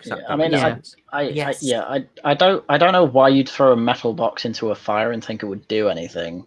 Would be my first thing. I don't really mind that the vagrant guy comes along and turns into he turned into a skeleton angel. A skeletal dragon is what it looked like, sort of. Yeah, something pretty like that. Epic. It's just it was pretty cool, but it didn't really fit the movie at all. I just have him turn kind of into a silhouette, and then it does what it does anyway, which is go back to Morocco and have the Chinese guys sell it again. Or you just have her throw the box angrily into any fire, like a fireplace or whatever, and the camera zooms in on it, not burning in the fire, and it stays in that same orientation, and then zooms out back in Morocco with the box on the table, showing that the box is immortal and it's just something magical, and it's not physical at all. It just represents something. I think what worked more is if she just buried it instead, and then obviously she's being stalked by this guy, so then he comes along, and then you see that he can shapeshift them. But again, it can just be a silhouette. It can be something subtle. It doesn't have to be a real close-up of, oh, look at this skeletal dragon thing. Exactly. That's what annoyed me more. There's the thing as well. Like, another thing, if he was stalking her, would it not be an idea perhaps that he finds the lament configuration machine, whatever it is. Just call it the box. We'll call it the box. There we go. Yeah. So he finds the box, digs it up, whatever, and because he has a desire for Kirsty, he's able to open the box, and then gets taken away, and then it goes back to the Chinese guy. That's pretty good. I like that. That's a better ending to it. It gives more purpose for the homeless guy than turning him into a skeletal dragon. Yeah, if he's just a stand-in for yet another person driven by lust and desire, and so the box chooses him instead of her, I think that's good too. That's good. That's fine. I like that. Nifty. Well, yeah, that does bring us to the end of the film. That gets us to 93 minutes of Hellraiser. Well, a little bit shorter than that because of the credits. We've just basically made it over the 90-minute mark with some help of a long opening title sequence and a stroll through the docks. Well, you've got all that B-roll. You got to have some fun. Yeah. And that is the end of Hellraiser. I think it's interesting that that's where our sort of strongest criticism was, that it just, at the end, it does get a bit generic, a bit messy. There's a bit of literally, where the heck are they in this scene? They've walked out the house. Why are they suddenly in a random wasteland? And also, if a house really did collapse and blow up, why is it just a few pieces of the house left and just a single kitchen chair sitting on undisturbed ground burning? Like, the whole thing is weird. Like, then there's the skeletal dragon. Like, what the hell is that? Nothing else in the movie looked like that. There's no other dragon or devil wing iconography anywhere else in the movie. Like that's why this whole ending is just, it seems so gonzo and out of place with the rest of the movie. Yeah, I would suggest a very easy fix that is more visually in line is she's chucked it in the fire, literally have the ground open up and a chain come out and grab the box and take it back. We've seen the ground open. And well, yeah, but hell doesn't want the box. It wants the box here. That's the whole point of it. Is the box is the bait on the hook to bring the fresh human souls to it. Like, that's the whole point. So it has to stay here with us. Okay, fair point. Yeah, fair point. Well, I think we've seen there's a heck of a lot I hope we did all right on that covering. The only other note I had that I really wanted to point out was I found it really interesting that so much of the horror, the resurrection of Frank, the sort of ultimate scene with the cenobites tearing him apart, that it happened in the attic and not the basement. I thought that was sort of symbolically quite interesting. Well, it as much as you want to look into that, it's because Clive Barker had to shoot where he could get a house, and there aren't basements in Britain. True. There aren't a lot of basements to be found in Britain. Are you saying that's not a planned could... symbol for the fact that lust for the hedonism is deeply embedded in our brains, high up, if you will, not deep down? I sincerely believe it's because that room is what Clive could get access to. Now, yes, it is. I was going to say, if he was able to film in Austria, he may have found a basement or two. He could do the whole film there. I guess they're very spacious basements, from what I hear.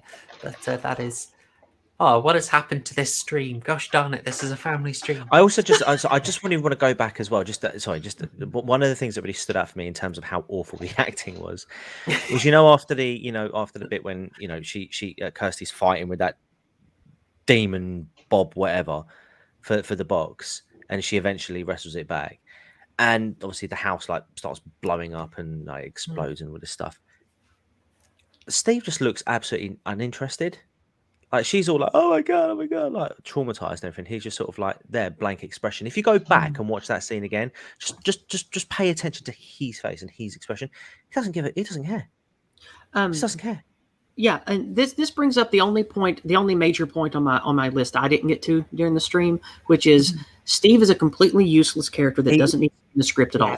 He doesn't need to be here at all. There's no reason for him to be here, and I feel like that this character, even if he was written by Clive, it was sort of a movie-making decision to say, oh, no, you got to have a male and a female lead. You can't just have the girl do everything. You got to have a guy in there, too. Yeah. Like, I feel like that was very much a part of the Steve character getting the screen time that he did. And also, the actor for Steve is the worst actor in the movie by far. Worst. Yeah. And so that I thought that the Steve character was a net negative to everything about the movie. Yeah. I don't have a good shot of the shirt he's wearing, but it does also seem very out of place in the end. You can just see it's not good, is it? I feel like he just walked on set by accident as they were filming and then just thought, shit, improv. I like him in that first dinner scene, and like everything after that, he's completely inessential and doesn't need to be there. So I'm with you. He could have been dropped. He could have been killed in the house to establish how. What if he had got mauled to pieces by that creature? Yeah, exactly. And I feel like sacrifice. Yeah, that's why I feel like one of two things led to Steve being the Steve that we saw. Number one, he was only written, scripted, and shot to be at the dinner, and then he was just another superfluous throwaway character like the mover guys or one of the guys at the bar, something like that.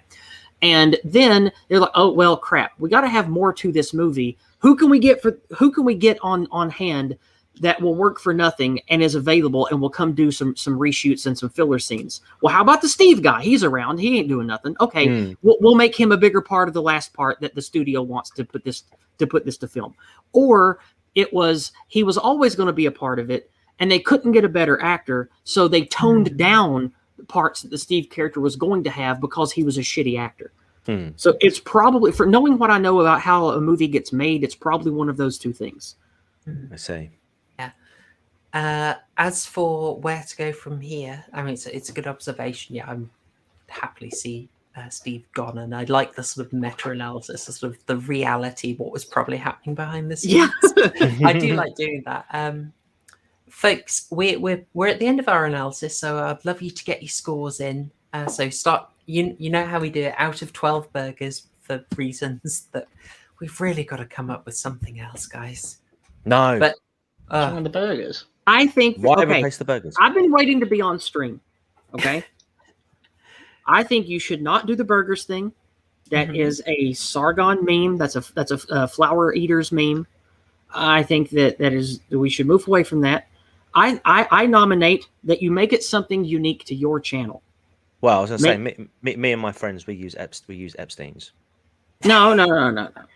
You like do something specific to Chloe. And also keep in mind, like remember how you got to work with what you've got within the budget that you've got. Think of an emoji that people will have fun typing out, that will also be unique to you and your shtick and your channel, Chloe. Like, what emoji comes to mind? Like popcorn? Like how many popcorns? How many knives? Because knives are, in slasher movies. Like, think of something like that, and like how many corpses? Is it going to be chickens? Didn't even finish the sentence. How many chicken nuggets out of 12 then? Oh, how dare you. No, how many chicken wings out of 12? It's not a bad idea, Yizz. I think I should actually think of it. I'll be glad to help you brainstorm off stream. But for sake of this stream, if you want to do burgers, we can do burgers. We'll do burgers. This could be the final burgers, guys. Then I came prepared with my integer. I give this movie 10 burgers out of 12. Oh, yes. Lovely. Nice. Solid. Would you like to just do like a 1 minute wrap up on it? So final thoughts. I would love to. I think this movie is iconic of what a talented, creative horror writer, author, director guy can do, even when he's severely limited with money and severely limited in creative voice by careless suits that just want to fill seats and sell tickets.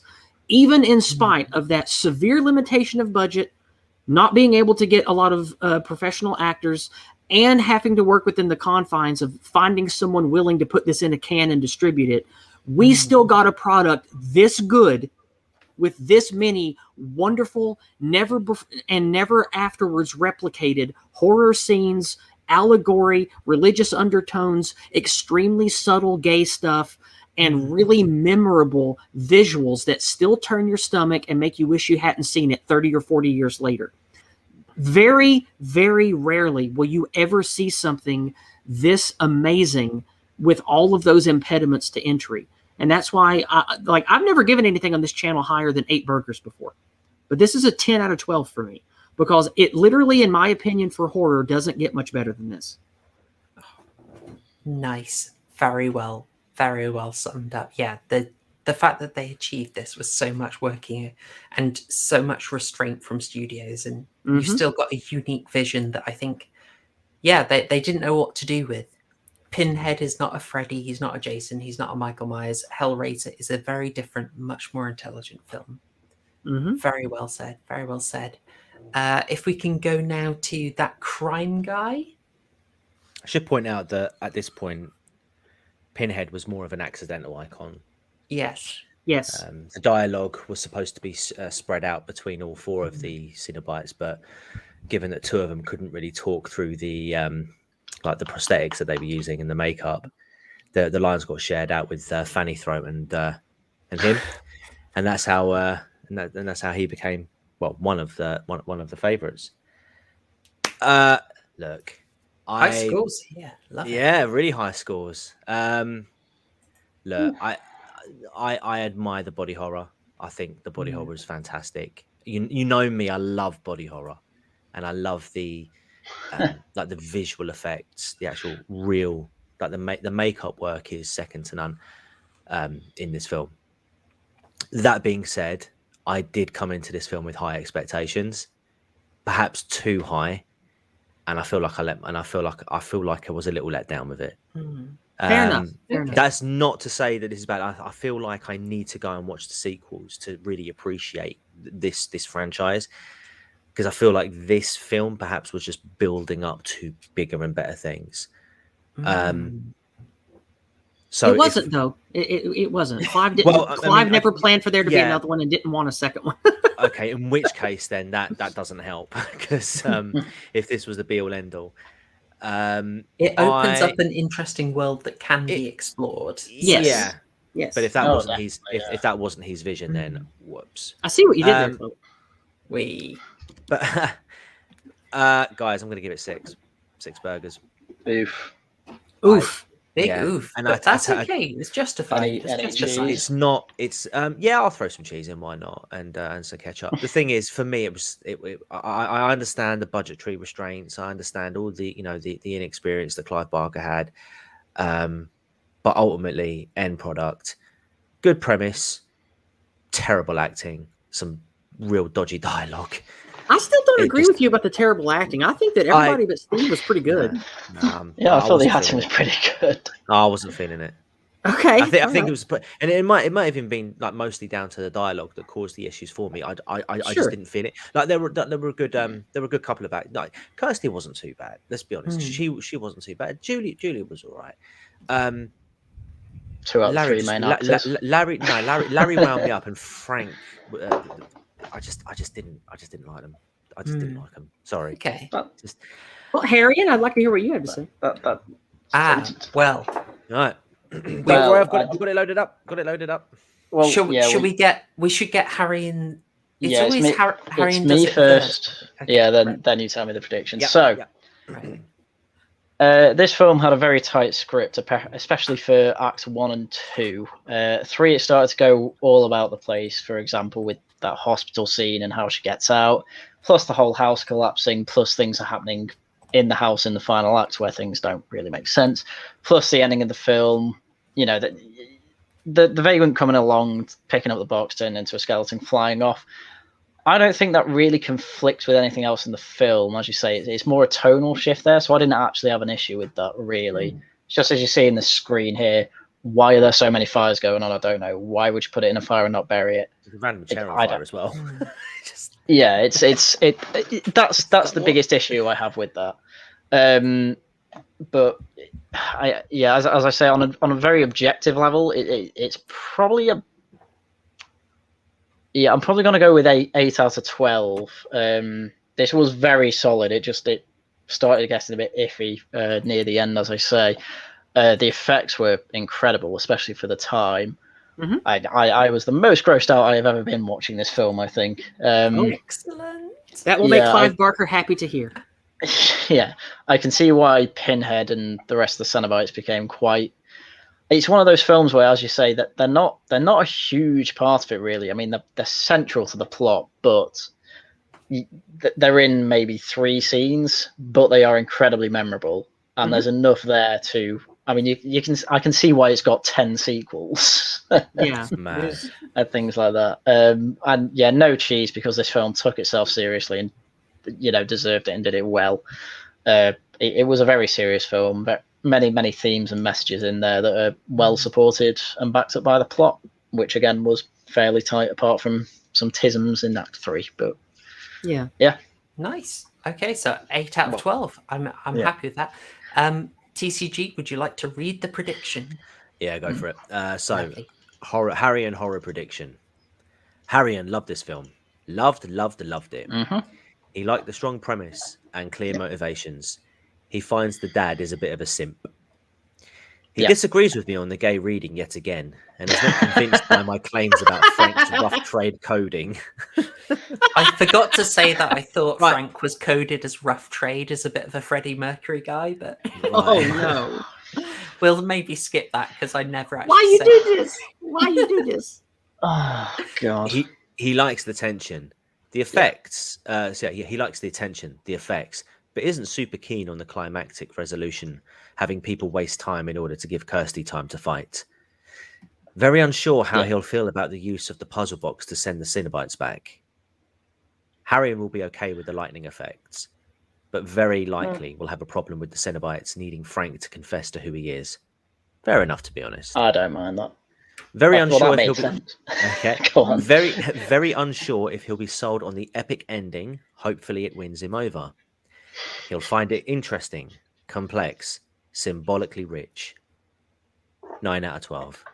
Ooh, So close. so close. Yeah, well, when I was giving my score, I was like, oh, is it an 8 or is it a 9? And it's, there's some cheesy acting in there. Yeah, sure. There's too many issues with the plot near the end, though, I think. And If it still was a very 1 to happy 10 with scale, I it. would have given it a 9. Yeah. yeah, It's cool. It's about I'm super happy 7 with an or 8. I'm super happy Yeah. with that. Okay. Yeah, it's pretty good. Pretty good prediction. You did good with that. definitely. I'm getting better at it. You're getting there. for my own wrap up, you guys pretty much said this. For all the absolute generosity on the screen, this is a film that's actually got some good messages here about how giving in for hedonism, even just trying to be amoral, thinking without a morality in mind, will lead you into some dark places. It's uncompromising about that. It's got when it switches to Kirsty as a protagonist, I think it gets a lot stronger. She's very likable, very believable, and she's just got these admirable, clear motivations that you can go with. And you brought up Peterson earlier. She does archetypically heroic things. Totally. It's a more intelligent movie than I think anyone expected, and it's that much more creative. So you get a vision that's not what you expect, but it is therefore much more iconic. So for me, it's a solid 9. I waver between, so it'd probably be a 9 with cheese and pickles. It's little things like I do feel that the studio vision was a bit compromising at the end, and there are some messy bits as Steve that we talked about, and that Julia is quite hard to spend time with because her character is very wooden and stiff, but that means it's a little bit harder to enjoy her when you're spending so much time with her. But the actress did nail the part, though. She did great with it. She hasn't even seen the film. She watched about 10 minutes at the premiere and had to leave because she was so revolted by it, and she's never seen this film. And I think she's in the sequel as well, potentially. I don't know if that's like flashbacks or whatever, but I don't remember because it's been a long time since I've seen the second one. I was going to save that, but that brings me to a question. Chloe, I know that you schedule your streams. I love Clive Barker movies, and I'd be willing to come back and do the second Hellraiser if you want me for that one. Do you have that one slated already? We've got to currently decide whether we do Hellraiser 2 or Candyman, and I don't know which to do. So Candyman's on Netflix. Just saying. Well, I mean, Candyman's been on streaming services for ages because the original one was huge and it's everywhere. I would like to come back for Hellraiser 2 because I like the Hellraiser series more than about any other series. I would love to come back for that one if you want me. But I'm willing to come back for any of them, really. I love this whole thing. Back for Hellraiser 2 because I will have a lot more to say about that one because I'm much more strongly opinionated about that one. Nice. All right. I don't know if we'll do that next week, but I would love to schedule that. That should be our next movie. All right, Gatsby. Sorry, I don't know if you heard that, but my cat is expressing opinions. I have one last opinion here. Oh, right. I think that your channel, instead of having 1 to 10 or 1 to 12, you should do 1 to 11. And the reason is, not only are you British, and this is a British channel, but it lets people rank things normally 1 to 10, as you would normally do a 1 to 10. And you have a special 11th spot for like from Spinal Tap, but it goes to 11. So if you have a movie that you love so much, and that means so much to you, you have to give it a special rating. You give it an 11. Oh, you know that would be Candyman. Exactly. And for someone like, well, I'm not going to reveal what an 11 to me would be. I'm going to make you work at that harder. But when it comes to what you should use instead of burgers, how about you use the little ghost icon? And if you want to stick with food, you call it boo berries. Yeah. How many boo berries does this one get, gang? Well, I give it a 7 out of 11 boo berries.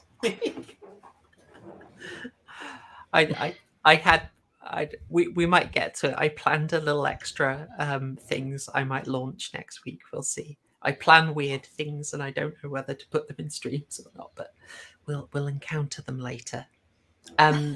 Anyway, though, thank you very much. And with this, we'll get to the wrap ups. So I'd love to thank all my guests.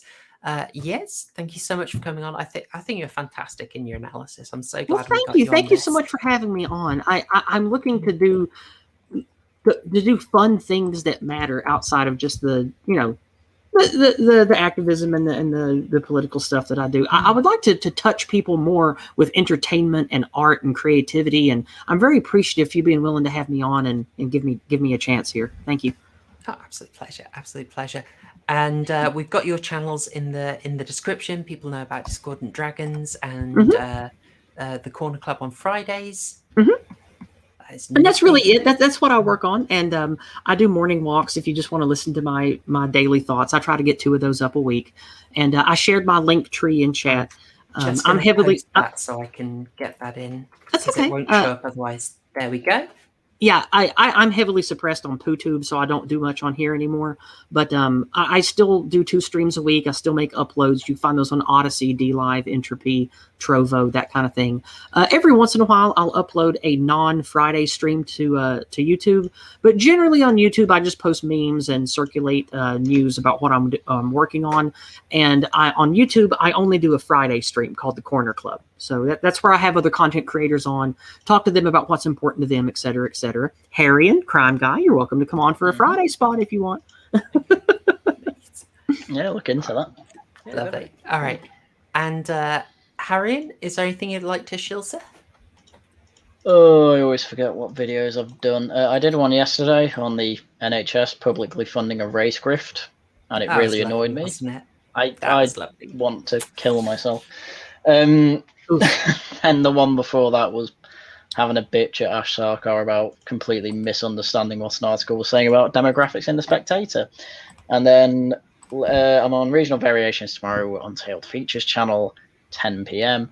And then there should be Laughing at the Guardian at the weekend with yourself, Proper Horror Show, and Fonda Legend, who is a regular on my channel. I might get a third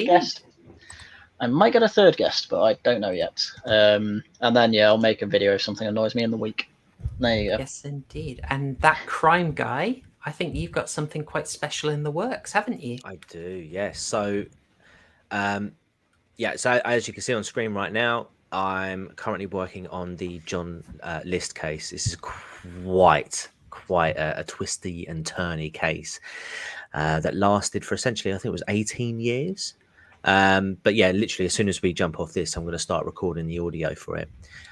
In terms of the channel itself, I did put a community post the other day, but just to sort of confirm, I'm going to go ahead with an official schedule now.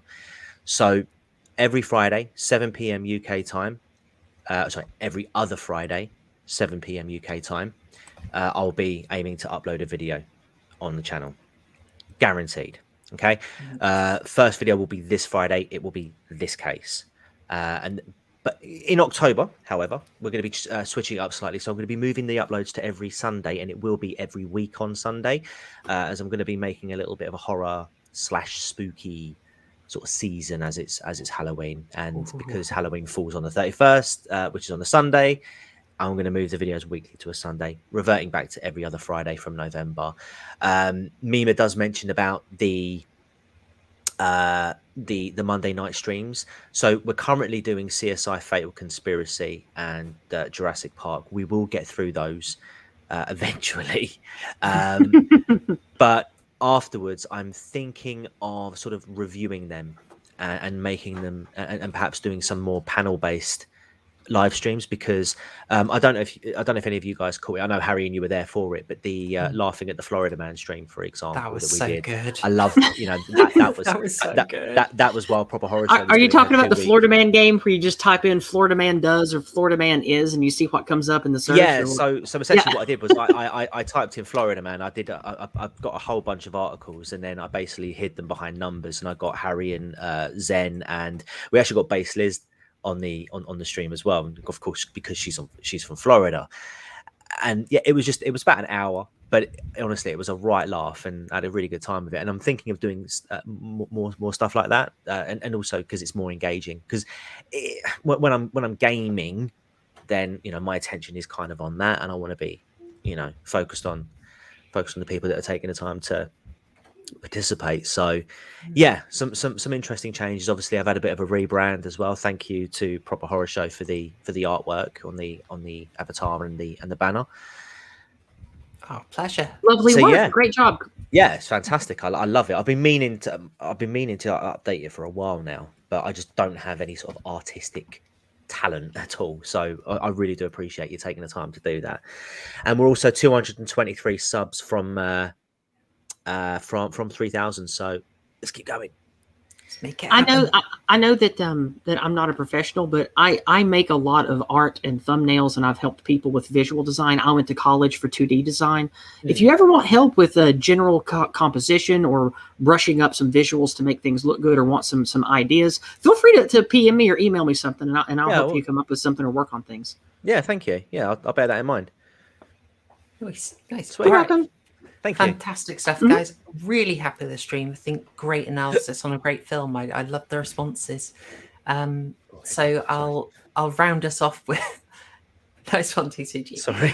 I should do my own shilling, guys. Well, as I mentioned, I got out a good stream on the Candyman, so look that up. I think it's called Candyman is an Incoherent Mess. That's as polite as I could be. And you're, of course, that's the new Candyman, the horrible one, right? Oh, that is the new Candyman. If you no, I heard that Proper Horror Show was talking about the original one. So if you really want to hear her horrible take on the original Candyman, go and watch that live stream. Go and watch it. If you and the other thing I'd highly recommend, because it didn't get as I want more people to see it just because I spent so darn long on it and I'm really happy about it, is my Saw 3 film. And in that I've actually got a scale of horror quality, and I've got Candyman 1992 at one end, and I've got Black Christmas 2019 on the other, and I really wish I'd edited it so that Candyman 2021 was on the other end. Yeah. That's great. That's great. I had edited that thing enough by the time I released it. But guys, watch that. Watch my Candyman stream. Watch my Saw 3 video. I think you will like both of them. One is really slating a film. The other is really praising it. And I hope you see it's balanced. But with all that said, thanks again to all my guests. And thank you for everyone in the chat. Lovely, lively chat. And thanking everyone watching on the catch-up. As I've mentioned, I would usually drop the horror homework now, but frankly, I still can't quite settle the schedule for the Clive Barker streams, so I will drop it as soon as we've got it settled. But you can follow me on Twitter, and you'll be able to see it. You'll be able to see the horror homework announcement there. All right, that is everything for the stream. Thank you so much for watching. Thanks, y'all. Cheers.